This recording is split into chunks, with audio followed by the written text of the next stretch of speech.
ರೇಷ್ಮೆ ಐಸಿರಿ. ರೇಷ್ಮೆ ಕೃಷಿ ತಾಂತ್ರಿಕತೆಗಳನ್ನು ಕುರಿತ ಬಾನುಲಿ ಸರಣಿ. ರೇಷ್ಮೆ ಐಸಿರಿ ಬೆಳೆಯಲು ಕೃಷಿಕರ ಪಾಲಿಗೆ ಸಿರಿಸಿರಿ. ರೇಷ್ಮೆ ಐಸಿರಿ ಬೆಳೆಯಲು ಕೃಷಿಕರ ಪಾಲಿಗೆ ಸಿರಿಸಿರಿ. ಕೇಳಿ ಕಾರ್ಯಕ್ರಮ ರೇಷ್ಮೆ ಐಸಿರಿ. ರೇಷ್ಮೆ ಐಸಿರಿ. ರೇಷ್ಮೆ ಐಸಿರಿ. ರೇಷ್ಮೆ ಐಸಿರಿ. ಹಿಪ್ಪು ನೇರಳೆ ಸೊಪ್ಪನ್ನು ತಿಂದು ಹೊನ್ನದಾರದ ಗೂಡನ್ನು ನೇಯ್ದು ರೈತನ ಆದಾಯ ಸುಸ್ಥಿರ ಮಾಡುವ ಕೌತುಕ ಬೆಳೆಯ ರೇಷ್ಮೆ ಐಸಿರಿ. ರೇಷ್ಮೆ ಐಸಿರಿ ಬೆಳೆಯಲು ಕೃಷಿಕರ ಪಾಲಿಗೆ ಸಿರಿ ಸಿರಿ. ರೈತ ಬಾಂಧವರೇ, ಇವತ್ತಿನ ಹಣ್ಣು ಹೊನ್ನು ಬಾನುಲಿ ಸರಣಿಯಲ್ಲಿ ಹಿಪ್ಪು ನೇರಳೆಯಲ್ಲಿ ಮರಗಡ್ಡಿ ತಾಂತ್ರಿಕತೆಯನ್ನು ಕುರಿತು ಚಾಮರಾಜನಗರ ಜಿಲ್ಲಾ ಪ್ರಾದೇಶಿಕ ರೇಷ್ಮೆ ಕೃಷಿ ಸಂಶೋಧನಾ ಸಂಸ್ಥೆಯ ನಿವೃತ್ತ ಜಂಟಿ ನಿರ್ದೇಶಕರಾದ ಡಾಕ್ಟರ್ ಕೆ ಶ್ರೀಕಂಠಸ್ವಾಮಿ ಅವರೊಂದಿಗೆ ಸಂದರ್ಶನವಿದೆ. ರೇಷ್ಮೆ ಐಸಿರಿ ಬೆಳೆಯಲು ಕೃಷಿಕರ ಪಾಲಿಗೆ ಸಿರಿ ಸಿರಿ. ಡಾಕ್ಟರ್ ಶ್ರೀಕಂಠಸ್ವಾಮಿಗಳೇ, ನಮಸ್ಕಾರ. ನಮಸ್ಕಾರ. ತಾವು ಈ ದಿವಸ ಹಿಪ್ಪು ನೇರಳೆಯಲ್ಲಿ ಮರಗಡ್ಡಿ ಬೇಸಾಯ ತಾಂತ್ರಿಕತೆಗಳಿಗೆ ಸಂಬಂಧಪಟ್ಟಂತೆ ವಿವರವಾಗಿ ಮಾಹಿತಿಯನ್ನು ನೀಡಬೇಕು. ನೀಡೋಣ ಸರ್. ಈಗ ಹಿಪ್ಪು ನೇರಳೆಯನ್ನು ಯಾಕೆ ಮರಗಿಡವಾಗಿ ಪರಿವರ್ತನೆ ಮಾಡಿಕೊಳ್ಳಬೇಕು, ಇದು ಮೊದಲನೇ ಕ್ವಶನ್. ಈಗ ನಮ್ಮಲ್ಲಿ ನಮ್ಮ ಒಂದು ಕೇಂದ್ರೀಯ ರೇಷ್ಮೆ ಸಂಶೋಧನಾ ಮತ್ತು ತರಬೇತಿ ಸಂಸ್ಥೆಯಿಂದ ನಾವು ಇವಾಗ ಕೆಲವು ತಾಂತ್ರಿಕತೆಗಳನ್ನು ಇವತ್ತಿನ ದಿವಸ ಯಾವ ಥರ ನಾವು ಸಿರಿಕಲ್ಚರ್ ರೇಷ್ಮೆಯಲ್ಲಿ ಅಭಿವೃದ್ಧಿ ಮಾಡ್ಬೋದು ಅಂತ ಮಾಡಿದ್ದೀವಿ. ಅದರಲ್ಲಿ ನಾವು ಒಂದು ಐಜೆ ಸ್ಪೇಸಿಂಗ್ ಅಂತ ಒಂದು ಕೊಟ್ಟಿದ್ದೀವಿ. ಪೇರೆಡ್ ರೋ ಅಂತ ಹೇಳ್ತೀವಿ, ಅಥವಾ ಐಜೆ ಸ್ಪೇಸಿಂಗ್ ಅಂತ ಜೋಡಿ ಸಾಲು ಪದ್ಧತಿ ಅಂತ ಹೇಳ್ತೀವಿ. ಅದರಲ್ಲಿ ನೀವು ಮಾಡಿದಾಗ 1 ಎಕರೆ ಜಮೀನಲ್ಲಿ 5,500 ಗಿಡ ಬರುತ್ತೆ. 1 ಎಕರೆನಲ್ಲಿ 5,500 ಗಿಡ ಬರುತ್ತೆ. ಆದರೆ ನಮ್ಮ ರೈತನಿಗೆ ಅವನ ಭೂಮಿನಲ್ಲಿ ಬರೀ 1,000 ಲೀಟರ್ ನೀರಿರುತ್ತೆ ಅಕಸ್ಮಾತ್ ಬೋರ್ವೆಲ್ಲಲ್ಲಿ. ಆ 5,000 ಲೀಟರ್ ನೀರಿಗೆ ಆ 1,000 ಲೀಟರ್ ನೀರಿನಿಗೆ ಇರಿಗೇಷನ್ ಮಾಡೋಕ್ಕಾಗಲ್ಲ. ಆವಾಗ ಅವನೇನು ಮಾಡ್ತಾನೆ, ಆ ಬೋರ್ವೆಲ್ ಬೋರ್ವೆಲ್ ಅಂತ ಕ್ಯಾಪ್ ಹಾಕಕ್ಕೆ ಹೋಗ್ತಾನೆ. ಮತ್ತು ರೇಷ್ಮೆ ಕಡ್ಡಿ ಮೇಂಟೆನೆನ್ಸ್ ಮಾಡೋದನಿಗೆ ಭಾಳ ಕಷ್ಟ ಅಂತ ತಿಳ್ಕೊಂಬಿಟ್ಟು ಅಪ್ರೂಟ್ ಮಾಡ್ಸೋಕ್ಕೆ ಹೋಗ್ತಾನೆ. ಇನ್ನೊಂದು ಕಡೆ ಚಾಮರಾಜನಗರದ ಏರಿಯಾದಲ್ಲಿ ಮಳೆ ಆಶ್ರಿತ ಪ್ರದೇಶದಲ್ಲಿ ಇವತ್ತಿನ ದಿವಸ ರೇಷ್ಮೆಯನ್ನು ಮಾಡ್ತಾಯಿದ್ರು. 1918ನೇ ಇಸ್ವಿನಲ್ಲೇ ಟಿಪ್ಪು ಸುಲ್ತಾನು ತಗೊಂಡು ಬಂದು ರೇಷ್ಮೆ ಕಡ್ಡಿಯನ್ನು ಹಳೆ ಮೈಸೂರು ಅನ್ನತಕ್ಕಂಥ ಚಾಮರಾಜನಗರದಲ್ಲಿ ಹಾಕಿ, ತದನಂತರ ದಿನಗಳಲ್ಲಿ ಅಲ್ಲಿನ ರೈತ ಬಾಂಧವರು ಅದನ್ನು ವಾಣಿಜ್ಯ ಬೆಳೆಯನ್ನಾಗಿ ಮಾಡಿಕೊಂಡು ಮಳೆ ಆಶ್ರಿತ ಪ್ರದೇಶದಲ್ಲೇ ಅವರ ಆರ್ಥಿಕ ಪರಿಸ್ಥಿತಿಯನ್ನು ಸುಧಾರಣೆ ಮಾಡ್ಕೊಂಡಿದ್ದಂಥ ಒಂದು ಸಂಭವವೂ ಇದೆ. ಇತ್ತೀಚಿನ ಪರಿಸ್ಥಿತಿಗಳಲ್ಲಿ ಅಂದರೆ ಹವಾಮಾನದ ವೈಫಲ್ಯತೆಯಲ್ಲಿ ಆಗಿರ್ತಕ್ಕಂಥ ತಾಪಮಾನದಲ್ಲಿ ಹೆಚ್ಚಳ ಮತ್ತು ನೀರಿಲ್ಲದೆ ಇರತಕ್ಕಂಥ ಕಾರಣಗಳಿಂದ ಸುಮಾರು 30,000 ಎಕರೆಗಳು ಇದ್ದಂಥ ಪ್ರದೇಶ ಚಾಮರಾಜನಗರದಲ್ಲಿ 3,000 ಎಕರೆಗಳಿಗೆ ಬಂದು ನಿಂತಿದೆ. ಈಗ ತನ್ನ ಅಸ್ತಿತ್ವವನ್ನು ಕಳ್ಕೊತು ಅಂತ ಹೇಳ್ತಾ ಇದ್ದಾರೆ ಅಲ್ಲಿ. ಬಟ್ ನಾನು ಅಲ್ಲಿ ಯಾವುದೂ ತನ್ನ ಅಸ್ತಿತ್ವವನ್ನು ಕಳ್ಕೊಂಡಿಲ್ಲ, ಬಟ್ ನಮಗೆ ತಾಂತ್ರಿಕತೆಯ ಅರಿವಿಲ್ಲ ಅಂತ ನಾನು ಹೇಳ್ತೀನಿ. ಅಲ್ಲೇ ನಾನು ಕೆಲಸ ಮಾಡೋದು ಚಾಮರಾಜನಗರದಲ್ಲೇ ನಾನು ಜಂಟಿ ನಿರ್ದೇಶಕರಾಗಿ ಕೆಲಸ ಮಾಡಿ, ನೀರೇ ಇಲ್ಲದೇ ಕೂಡ ಯಾವ ಥರ ನಾವು ರೇಷ್ಮೆ ಕೃಷಿಯನ್ನು ಉನ್ನತವಾಗಿ ಮಾಡಬಹುದು. ಸೊ ಅದರಲ್ಲಿ ನಾನೇನು ಮಾಡೋದಿಲ್ಲ. ಅಲ್ಲಿಯ ರೈತ ಬಾಂಧವರು 3x3 ಅಂತ ಹೇಳಿ ಸ್ಥಳಾವಕಾಶವನ್ನು ಕೊಟ್ಟು 1 ಎಕರೆ ಜಮೀನಲ್ಲಿ 4,840 ಗಿಡವನ್ನು ಹಾಕ್ತಾಯಿದ್ರು. ಮಳೆ ಬಂದರೆ ಉಂಟು, ಮಳೆ ಬರದಿದ್ರೆ ಇಲ್ಲ. ನೀರಾವರಿ ಪ್ರದೇಶದಲ್ಲಿ ಕಡಿಮೆ ನೀರಿರ್ತಕ್ಕಂಥ ಜಮೀನಲ್ಲಿ 1,000 ಲೀಟ್ರ್ ಬಂದಾಗ ಅವರೂ ಮೇಂಟೈನ್ ಮಾಡೋಕ್ಕಾಗಲ್ಲ 5,500 ಗಿಡನ ಅಂತ ಹೇಳ್ಬಿಟ್ಟು ಬಿಟ್ಬಿಟ್ಟಿದ್ರು. ಆಗ ನಾವು ಏನು ಮಾಡ್ತೀವಿ, ಅಲ್ಲಿ ಒಂದು ಅಫೋರ್ಡಬಲ್ ಮೈಕ್ರೋ ಇರಿಗೇಷನ್ ಟೆಕ್ನಾಲಜಿ ಅಂದರೆ ಸೂಕ್ಷ್ಮ ನೀರಾವರಿ ಪದ್ಧತಿ ಅಂತ ಒಂದು ಟೆಕ್ನಾಲಜಿಯನ್ನು ಅಳವಡಿಸ್ತೀನಿ, ಡೆವಲಪ್ ಮಾಡ್ತೀನಿ. ಮತ್ತು ಹಿಪ್ಪು ನೇರಳೆಯನ್ನು ಮರಗಿಡವಾಗಿ ಪರಿವರ್ತನೆ ಮಾಡ್ತೀನಿ. ಅಂದರೆ ವೈಡರ್ ಸ್ಪೇಸಿಂಗ್, ಸ್ಥಳಾವಕಾಶವನ್ನು ಜಾಸ್ತಿ ಕೊಟ್ಟು 8 ಅಡಿ ಅಂತರದಲ್ಲಿ 4,840 ಗಿಡ ಇರೋ ಪ್ರದೇಶದಲ್ಲಿ 680 ಗಿಡಗಳನ್ನು ನಾನು ಹಾಕ್ತೀನಿ. ಈಗ ಫಾರ್ ಎಕ್ಸಾಂಪಲ್ ಜೂನ್ ಜುಲೈನಲ್ಲಿ ಮಳೆ ಬಂತು, ನಾಟಿ ಮಾಡಿಸ್ತೀನಿ ಕಡ್ಡಿಯನ್ನು. ಸುಮಾರು 6 ರಿಂದ 8 ತಿಂಗಳ ಕಾಲ ನಾವೇನೇ ಸ್ಯಾಪ್ಲಿಂಗ್ಸ್ನಿಗೆ ಅಂದರೆ ಆ ಗಿಡವನ್ನು 8 ತಿಂಗಳ ಕಾಲ ಚೆನ್ನಾಗಿ ಬೆಳೆಸಿ ಅದನ್ನು ಮಳೆ ಹುಯ್ದಾಗ ತಗೊಂಡೋಗಿ ಹಾಕ್ತಾಯಿದ್ವಿ. ಒಂದು ವೇಳೆ ಮಳೆ ಕೈ ಕೊಟ್ಬಿಡ್ತು, ಏನು ಮಾಡೋಕ್ಕಾಗಲ್ಲ ಅಂತ ರೈತರುಗಳು ಇದು ಮಾಡ್ತಾರೆ. ಆಗ ನಾನೇನು ಮಾಡ್ತೀನಿ, ಅಲ್ಲಿ ಒಂದು ಸಬ್ಸಾಯಿಲ್ ಮೈಕ್ರೋ ಇರಿಗೇಷನ್ ಟೆಕ್ನಾಲಜಿ ಅಂತ ಒಂದು ಮಾಡ್ತೀನಿ. ಅಂದರೆ ರೈತರು ನೀರೇ ಇಲ್ಲದೇ ಹೆಂಗೆ ಬದುಕ್ಬೋದು, ಬೋರೇ ಇಲ್ಲದೇ ಇರುವೆ ಅನ್ನೋದಕ್ಕೆ ಸಬ್ಸಾಯಿಲ್ ಮೈಕ್ರೋ ಇರಿಗೇಷನ್ ಟೆಕ್ನಾಲಜಿ ಅಂತಂತಂದರೆ 8 ಅಡಿ ಅಂತರದಲ್ಲಿ ಹಾಕಿರ್ತಕ್ಕಂಥ ಮರ ಗಿಡವನ್ನು 2.5 ಅಡಿ ಹೈಟ್ಗೆ ಕ್ರೌನ್ ಹೈಟ್ನಿಗೆ ನಾವು ಮಾಡಿಕೊಂಡು ಅದರ ಪಕ್ಕದಲ್ಲಿ 1 ಅಡಿ ದೂರದಲ್ಲಿ 1 ಅಡಿ ಅಂತರದಲ್ಲಿ ಸುಮಾರು 2 ಅಡಿ ನಾಟಿಗೆ ಒಂದು 2.5 ಇಂಚು ಅಥವಾ 2 ಇಂಚು ಡಯಾಮೀಟರ್ ಇರ್ತಕ್ಕಂಥ ಪೈಪನ್ನು ಉಳಿಸ್ಬಿಡ್ತೀನಿ ನಾನು. ಉಳಿಸ್ಬಿಟ್ಟು ಮೊದಲನೇ ತಿಂಗಳು 10 ದಿವಸಕ್ಕೊಂದು ಸತಿ 10 ಲೀಟ್ರ್ ಹಾಕ್ಸ್ತೀನಿ ನೀರನ್ನು. 2ನೇ ತಿಂಗಳು 15 ದಿವಸಕ್ಕೊಂದೊಂದು ಸತಿ ಹಾಕ್ಸ್ತೀನಿ ನೀರನ್ನು. 3ನೇ ತಿಂಗಳಿಂದ 1 ತಿಂಗಳಿಗೆ ಒಂದೊಂದು ಸತಿ ನಾವು ನೀರು ಹಾಕ್ಸ್ತೀವಿ. ಅಂದರೆ to save the plant from the physiological set back during the severe drought ಅಂತಂದರೆ ತೀರ ತಾಪಮಾನ ಇದ್ದು ನೀರೇ ಇಲ್ಲ ಅಂತ ಇದ್ದಂಥ ಪರಿಸ್ಥಿತಿಯಲ್ಲಿ, ಒಣಗೋಗೋ ಅಂಥ ಪರಿಸ್ಥಿತಿಯಲ್ಲಿ ಗಿಡವನ್ನು ಯಾವ ಥರ ನಾವು ಅದನ್ನು ಬದುಕಿಸ್ಕೋಬೇಕು ಅನ್ನೋ ಥರ ನಿಟ್ಟಲ್ಲಿ ಇವತ್ತು ಆ ತಾಂತ್ರಿಕತೆಯನ್ನು ಅಳವಡಿಸ್ತೀವಿ. ಆ ತಾಂತ್ರಿಕತೆಗೆ ಅಳವಡಿಸಿದಾಗ ನಾನು ಉತ್ತಮವಾದಂಥ ಬೆಳೆ ಬೆಳಿತೀನಿ. ಅಲ್ಲಿ ಉತ್ತಮವಾದಂಥ ಬೆಳೆ ಅಂತಂದರೆ 250 ಮೊಟ್ಟೆನೇ ಮೇಯಿಸೋಂಗೆ ನಾನು ಬೆಳೆಸ್ತೀನಿ. 4840 ಗಿಡದಲ್ಲಿ ಮಳೆ ಬಂದರೆ ಉಂಟು, ಮಳೆ ಬರದೇ ಇದ್ದರೆ ಇಲ್ಲ. ಇಲ್ಲಿ ನಾನೇನು ಮಾಡ್ತೀನಿ, 2 ಅಡಿ ನಾಟಲ್ಲಿ ನಾನು ನೀರನ್ನು ಕೊಡೋದ್ರಿಂದ ಮೊದಲನೇ ತಿಂಗಳಲ್ಲಿ 30 ಲೀಟ್ರ್ ನೀರು ಕೊಟ್ಟಿರ್ತೀನಿ, 2ನೇ ತಿಂಗಳಲ್ಲಿ 30 ಲೀಟ್ರ್ ನೀರು ಕೊಟ್ಟಿರ್ತೀನಿ, 3ನೇ ತಿಂಗಳಿಂದ 2 ಅಡಿ ನಾಟಲ್ಲಿ ಅಂದರೆ ನಾನು 10 ಲೀಟ್ರ್ ನೀರು ಕೊಡ್ತೀನಿ. ಒಂದು ಗಿಡಕ್ಕೆ ಒಂದೇ ಪೈಪಾ? ಒಂದೇ ಪೈಪು ಅಷ್ಟೇ. ಯಾಕೆಂತಂದರೆ ಅಲ್ಲಿ ಕೆಪಿಲರಿ ಆ್ಯಕ್ಷನ್ ಅಂತ ಹೇಳ್ತೀವಿ ನಾವು. ಯಾವಾಗಲೂ ನೀವು ವಾಟರ್ ಮೂವ್ಮೆಂಟ್ ಆಗಬೇಕಾದ್ರೆ ಕೆಪಿಲರಿ ಆ್ಯಕ್ಷನ್ ಅಂತ ಹೇಳ್ತೀವಿ. ಮತ್ತು ಸಾಯಿಲ್ ಟೈಪನ್ನು ಕೂಡ ಅದರಲ್ಲಿ ಅವಲಂಬಿಸಿರುತ್ತೆ. ಬಟ್ ನೋ ಪ್ರಾಬ್ಲಮ್, ಯಾವುದೇ ಟೈಪ್ ಯಾವ ಸಾಯಿಲಲ್ಲೂ ಕೂಡ ನಮ್ಮ ಹಿಪ್ಪನೇರಳೆ ಗಿಡ ಬೆಳೀತದೆ ಚೆನ್ನಾಗಿ. ಅದ್ರ ಬಗ್ಗೆ ಏನೂ ಸಂದೇಹವೇ ಇಲ್ಲ. ಒಂದು ಸ್ವಲ್ಪ pH ಮತ್ತು ಗೊಬ್ಬರ ಹಾಕೊಂಡು ಹೋಗ್ಬೇಕು ಅಷ್ಟೇ ರೈತರು. ಬಟ್ ಒಂದೇನು ಅಂದರೆ ನಮ್ಮ ರೈತರುಗಳು ವಿಜ್ಞಾನ ತಿಳ್ಕೊಬೇಕು. ಅದಕ್ಕೆ ನಾನು ಯಾವಾಗಲೂ ಹೇಳ್ತಾ ಇರ್ತೀನಿ, one should know simple science with common sense ಅಂತ. ಸಾಮಾನ್ಯ ವಿಜ್ಞಾನವನ್ನು ಸಾಮಾನ್ಯ ಜ್ಞಾನದಿಂದ ತಿಳ್ಕೊಳ್ದೆ ನಾವು ಕೃಷಿ ಮಾಡಿದ್ರೆ ನಾವು 100 ವರ್ಷ ಆದರೂ ಉದ್ದು ಮಾಡೋಕ್ಕಾಗಲ್ಲ. ಈಗ ಪೈಪಿನ ಅಗಲ ಎಷ್ಟಿರುತ್ತೆ? ಪೈಪು 2 ಇಂಚು ಡಯಾಮೀಟರ್ ಇರಬೇಕು, 2 ಅಡಿ ಲೆಂತ್ ಇರಬೇಕು. ಅದನ್ನು 1 ಅಡಿ ಬಾಟಮಲ್ಲಿ ಫೇಸಿಂಗ್ ಟುವರ್ಡ್ಸ್ ದಿ ಪ್ಲ್ಯಾಂಟ್ ಸೈಡ್ಗೆ ರ್ಯಾಂಡಮ್ ಆಗಿ ಹೋಲ್ ಮಾಡಬೇಕು. ರ್ಯಾಂಡಮ್ ಆಗಿ ಹೋಲ್ಕೊಂಡು ಬರೀ 3 ಇಂಚು ಎಬೋವ್ ದಿ ಗ್ರೌಂಡ್ ಲೆವೆಲ್ 1 ಅಡಿ ಅಂತರದಲ್ಲಿ ಅದನ್ನು ಊತು ಬಿಡಬೇಕು. ಊತ್ಬಿಟ್ಟು ನೀವು ಪ್ರೊಟೆಕ್ಟಿವ್ ಇರಿಗೇಷನ್ ಅಂದರೆ 680 ಗಿಡಕ್ಕೆ 680 ಬಿಂದಿಗೆ ನೀರು ಹಾಕ್ಸೋದು. ಅದನ್ನು ಟ್ಯಾಂಕರಲ್ಲೇ ತರ್ಕೊಂಬಂದು ಹಾಕ್ಸೋಣ ಬೇಕಾದ್ರೆ. ಟ್ಯಾಂಕರಲ್ಲೇ ತಗೊಂಬಂದು ಹಾಕ್ಸ್ಬೋದು. ಎಂತ ಈ ಸಿಸ್ಟಮ್ನ ಡೆವಲಪ್ ಮಾಡಿದ್ದೀನಿ ನಾನು ಆಲ್ರೆಡಿ. CSRT ನಮ್ಮ RSRSಲ್ಲೂ ಮಾಡಿದ್ದೀನಿ, ಬೇರೆ ರೈತರ ಪ್ರದೇಶದಲ್ಲೂ ಮಾಡಿದ್ದೀನಿ. ಇವತ್ತಿನ ದಿವಸ ಹಾಸನ ಡಿಸ್ಟಿಕ್ ಬೇಲೂರಲ್ಲಿ ಬ್ಯೂಟಿಫುಲ್ಲಾಗಿ ಮಾಡಿದ್ದೀನಿ. ಒಬ್ಬ ರೈತ ಬರೀ ಪೈಪ್ ಮೆಥಡಲ್ಲೇ, ಬೋರೇ ಇಲ್ಲ ಅವರಲ್ಲಿ, ಅಷ್ಟು ಚೆನ್ನಾಗಿ ಮಾಡಿದ್ದಾರೆ. ಇನ್ನೊಂದು ಕಡೆ ಪೈಪ್ ಎಷ್ಟಡಿ ಆಳಕ್ಕೆ ಹೋಗಿರುತ್ತೆ? 1.25 ಅಡಿ. 1.25 ಕಾಲಡಿ ಮೇಲಿರುತ್ತೆ. ಕಾಲಡಿ 3 ಇಂಚ್ ಮೇಲೆ ಇರಬೇಕು ಸರ್ಫೇಸಲ್ಲಿ. ಆಮೇಲೆ ನಿಮಗೆ ಇಲ್ಲೇನಪ್ಪ ಅಂದರೆ advantage, I am going to retard the evapotranspiration. ಅಂದರೆ ನೀರು ಆವಿಯಾಗಿ ಹೋಗುವುದನ್ನು 100% ನಾನು ಇಲ್ಲಿ ತಡೆಗಟ್ತೀನಿ. ಅಲ್ಲ, ಈಗ ಆ ಪೈಪ್ ಒಳಗಡೆ 10 ಲೀಟ್ರು 15 ಲೀಟ್ರು ಅಂತೆಲ್ಲ ಹೇಳ್ತಿರಲ್ಲ, ಅದನ್ನ ಒಂದೇ ಸರಿ ಹಾಕ್ಬೇಕಾ ದಿನವೆಲ್ಲ ಹಾಕ್ತಾ ಇರಬೇಕು? ಇಲ್ಲ, 10 ಡೇಸ್ ಒಂದ್ಸ್ ಅನ್ನಲ್ಲ.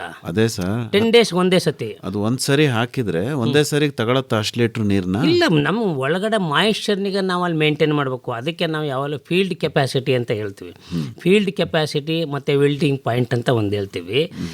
ನೀವು 10 ಲೀಟ್ರ್ನಿಗೆ ನಾನು ಹಾಕಿದಾಗ ಗಿಡ ಒಣಗದೇನೆ ಅದು ಕಂಟಿನ್ಯೂ ಆದಂಥ ಪಕ್ಷದಲ್ಲಿ ಫೀಲ್ಡ್ ಕೆಪಾಸಿಟಿ ಮೇಂಟೈನ್ ಆಗ್ತಾಯಿದೆ ಬಾಟಮಲ್ಲಿ ಅಂತ ಅದರ ಅರ್ಥ.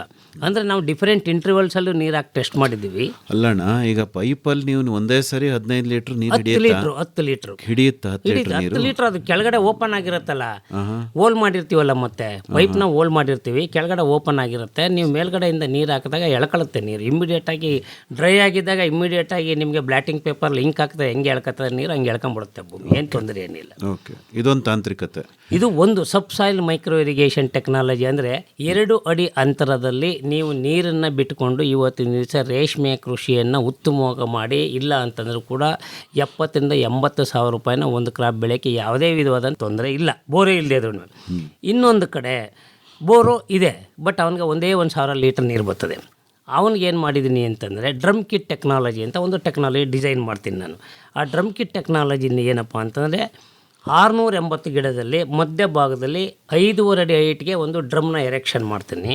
ಇವನು 1.5 HP 2 HP ಮೋಟ್ರಲ್ಲಿ ಇವನು ಅದಕ್ಕೆ ಸ್ಟೋರ್ ಮಾಡಬೇಕು ನೀರನ್ನು. ಯಾವುದಕ್ಕೆ? ಡ್ರಮ್ಗೆ ಸ್ಟೋರ್ ಮಾಡೋದು. ಎಷ್ಟು ಲೀಟ್ರ್ ಡ್ರಮ್ಮು? ಅದು 1,000 ಲೀಟರ್ ಡ್ರಮ್ಗೆ ನಾವು ಸ್ಟೋರ್ ಮಾಡ್ತೀವಿ. ಅಲ್ಲಿಂದ ನಾನೇನು ಮಾಡ್ತೀನಿ, ಮತ್ತೆ ಓಸ್ಟ್ ಪೈಪ್ ನಿಪ್ಪಲ್ಲೆಲ್ಲ ಹಾಕೊಂಬಿಟ್ಟು ರಿವರ್ಸ್ ಯು ಶೇಪಲ್ಲಿ ಮಾಡಿ 2 ಕಡೆಗೆ 340 ಗಿಡಗೆ 1.5 ಇಂಚ್ ಪೈಪ್ ಕೊಡ್ತೀನಿ, ಮತ್ತು ಲ್ಯಾಟ್ರಲ್ಸ್ ಕೊಡ್ತೀನಿ. ಮತ್ತು ಈ ಕಡೆ 1.5 ಇಂಚ್ ಪೈಪ್ ಕೊಡ್ತೀನಿ, ಮತ್ತು ಲ್ಯಾಟ್ರಲ್ಸ್ 8 ಅಡಿ ಕೊಟ್ಬಿಟ್ಟು ಡೈರೆಕ್ಟಾಗಿ ಡಿಸ್ಚಾರ್ಜ್ ಆಗಾಗಿ ಮಾಡಿರ್ತೀನಿ. ಮತ್ತು ಇಲ್ಲಿ 100% ನೀರು ನಾನು ಡಿಸ್ಚಾರ್ಜ್ ಮಾಡೋದು ಓನ್ಲಿ ಥ್ರೂ ಗ್ರಾವಿಟೇಷನಲ್ ಫೋರ್ಸ್. ಈಗ ನಿಮಗೇನಾದರೂ ಮಧ್ಯಾಹ್ನದಲ್ಲಿ ಶಿಫ್ಟಲ್ಲಿ ಕರೆಂಟ್ ಕೊಡ್ತಾನೆ, ಅವನು ಬೆಂಕಿ ಥರ ಬಿಸಿಲು ಹೊಡಿತಾ ಇರುತ್ತೆ, ದೋಸೆ ಕಲ್ ಥರ ಭೂಮಿ ಕಾಯ್ಕೊಂಡಿರುತ್ತೆ. ಆವಾಗ ಇವನು ನೀರು ಆನ್ ಮಾಡಿದಾಗ 80% ಆಫ್ ದಿ ನೀರು ವೇಸ್ಟ್ ಆಗುತ್ತೆ. ಬಟ್ ಇಲ್ಲಿ discharging of the water is according to my convenient. ಅಂದರೆ ನನ್ನ ಒಂದು ಅನುಕೂಲಕ್ಕೆ ತಕ್ಕಂತೆ ನಾನು ಸಾಯಂಕಾಲ 6 ಗಂಟೆ ಮೇಲೆ ಆನ್ ಮಾಡ್ತೀನಿ. ಈ ಕಡೆ ಗೇಟ್ ಲಾಕ್ ಮಾಡ್ತೀನಿ, ಈ ಕಡೆ ಆನ್ ಮಾಡ್ತೀನಿ. 1,000 ಲೀಟ್ರ್ ನೀರು 330 ಗಿಡಕ್ಕೆ ಅಥವಾ 300 ಗಿಡಕ್ಕೆ ಆರಾಮಾಗಿ 3 ಲೀಟ್ರ್ ನನಗೆ ಡಿಸ್ಚಾರ್ಜ್ ಆಗುತ್ತೆ. ಮತ್ತು ಮಾರನೆಗೆ ಈ ಕಡೆ ಲಾಕ್ ಮಾಡ್ತೀನಿ, ಈ ಕಡೆ ಆನ್ ಮಾಡ್ತೀನಿ. ಈ ಥರ ಆಲ್ಟರ್ನೇಟಿವ್ ಡೇಸಲ್ಲಿ ಇವತ್ತಿನ ದಿವಸ 1,000 ಲೀಟ್ರ್ ನೀರಿದ್ರೂ ಕೂಡ ನೀವು ಪ್ರೊಟೆಕ್ಟಿವ್ ಇರಿಗೇಷನ್ ಅಂತ ಕೊಟ್ಕೊಂಡು ಮತ್ತು ಮಳೆ ಬಂದಾಗ ಅದು ಆ್ಯಕ್ಚುಲಾಗಿ ಚೆನ್ನಾಗಿ ಪಿಕಪ್ ಆಗಿಬಿಡುತ್ತೆ. ಮತ್ತು ಇಲ್ಲಿ ಇನ್ನೊಂದೇನಪ್ಪ ಅಂದರೆ ನಮ್ಮಲ್ಲಿ ನಾನು 8x8 ಮಾಡಿದಾಗ ಉಳುಮೆ ಕಾನ್ಸೆಪ್ಟ್, ಇಲ್ಲಿ 3 ಪ್ರಿನ್ಸಿಪಲ್ಸ್ ಆಫ್ ಕನ್ಸರ್ವಿಂಗ್ ಅಗ್ರಿಕಲ್ಚರ್ ಅನ್ನೋ ಒಂದು ಕಾನ್ಸೆಪ್ಟ್ ತಗೊಂಡ್ಬಿಡ್ತೀನಿ. ಅಂದರೆ ಉಳುಮೆನೇ ಮಾಡಲ್ಲ ನಾನು. ಏನೇ ಕಳೆ ಏನೇ ಬೆಳೆದರೂ ಕೂಡ ವೀಡ್ ಕಟ್ರಲ್ಲಿ ಹಾಕಿ ಸರ್ಫೇಸ್ ಮಲ್ಚಿಂಗ್ ಮಾಡೋದು. ಆವಾಗ ಏನಾಗುತ್ತೆ ಅಂದರೆ ನೀವು any weed is not a weed, it is a resource ಅಂತ ನಾನು ಹೇಳೋದು. ಸೊ ಈ ಥರ ಮಾಡ್ಕೊಂಡಾಗ ಏನಾಗುತ್ತೆ, you can enrich the organic carbon content. ಒಂದು ಸರಿ ನಿಮ್ಮ ಭೂಮಿನಲ್ಲಿ ಸಾವಯವ ಇಂಗಾಲದ ಮಟ್ಟವನ್ನು ಜಾಸ್ತಿ ಮಾಡ್ಕೊಂಡೆ ಅಂತಂತಂದರೆ ನಿಮ್ಮಲ್ಲಿ ನಾವು ಹೇಳ್ತೇವೆ ಯಾವಾಗಲೂ carbon is a energy building material, ಶಕ್ತಿ ಕೊಡುವಂಥ ಒಂದು ಮೂಲ ವಸ್ತು. Nitrogen is a body building material. ಇದೆರಡು ಬಿಟ್ಟು ಕೃಷಿ ಮಾಡ್ತೀನಿ ಅಂದರೆ ಏನೂ ಮಾಡೋಕ್ಕಾಗಲ್ಲ. ಅದರಲ್ಲೂ ಕೂಡ ನಾವು ಮರಗಡ್ಡಿ ಬೇಸಾಯ ಅಥವಾ ವೈಡರ್ ಸ್ಪೇಸಿಂಗಲ್ಲಿ ಹೋಗೋರುಗಳು ಈ ಒಂದು 3 ಪ್ರಿನ್ಸಿಪಲ್ಸ್ ಆಫ್ ಕನ್ಸರ್ವಿಂಗ್ ಅಗ್ರಿಕಲ್ಚರ್ ಅವನ್ನ ಕಾನ್ಸೆಪ್ಟ್ ಅಡಾಪ್ಟ್ ಮಾಡಿಕೊಂಡ್ರೆ, ಸಾಯಿಲ್ ಆರ್ಗ್ಯಾನಿಕ್ ಕಾರ್ಬನ್ಗೆ ಎನ್ರಿಚ್ ಮಾಡಿಕೊಂಡ್ರೆ ಉತ್ತಮವಾದಂಥ ಒಂದು ಬೆಳೆಯನ್ನು ಬೆಳೀಬೋದು. ಈ ಕಾನ್ಸೆಪ್ಟ್ನೇ ನಾನು ಚಾಮರಾಜನಗರದಲ್ಲಿ ಅಡಾಪ್ಟ್ ಮಾಡೋದು, ರೈತರ ತೋಟದಲ್ಲೂ ಮಾಡೋದು. ಸುಮಾರು ಇಲ್ಲ ಅಂತಂದರೂ ಕೂಡ 100 ಎಕರೆ ಜಮೀನಲ್ಲಿ ನಾನು ಮಾಡದೇ ಇದ್ದು. Same concept. ಉಳುಮೆ ಮಾಡಲ್ಲ ಒಂದು, ಉಳುಮೆ ಮಾಡಲ್ಲ. ಆಮೇಲೆ ಎಲ್ಲ ವೀಡ್ಸ್ನು ಕೂಡ ಅಲ್ಲೇ ಮಲ್ಚ್ ಮಾಡ್ತೀವಿ. ಅಂದರೆ ವೀಡ್ ಕಟ್ರಲ್ಲಿ ಹೊಡಿಸ್ಬಿಡೋದು, ವೀಡ್ ಕಟ್ರಲ್ಲಿ ಹೊಡಿಸ್ಬಿಟ್ಟು ಅಲ್ಲೇ ಮಲ್ಚ್ ಮಾಡ್ತಾ ಇದ್ರು. ಆಮೇಲೆ ಸೊ ಇಷ್ಟು ಮಾಡ್ಕೊಂಡು ಹೋಗ್ಬಿಟ್ರೆ ಆಮೇಲೆ ನೀವು ಪ್ರೊಟೆಕ್ಟಿವ್ ಇರಿಗೇಷನ್ ಕೂಡ 5 ಕ್ಲಾಸಾಗಿ ಬ್ಯೂಟಿಫುಲ್ಲಾಗಿ ಇದು ಬರುತ್ತೆ, ಕಟ್ಟಿ ಬರುತ್ತೆ. ಇದು ಮಾಡಿದ್ದೀವಿ ಇದನ್ನ. ಸೊ ಇಲ್ಲಿ ಇಲ್ಲದೇ ಇರೋದು ಹುಡಿಕೊಂಡು ಹೋಗ್ಬಾರ್ದು. ಏನಿದೆ ಅದನ್ನು ಹೆಂಗೆ ಎಕ್ಸ್ಪ್ಲಾಯ್ಟ್ ಮಾಡಬೇಕು ಅನ್ನೋದು ಕಲ್ತ್ಕೋಬೇಕು. 1,000 ಲೀಟ್ರ್ ನೀರು ನನಗೆ KRS ನೀರಿದ್ದಂಗೆ.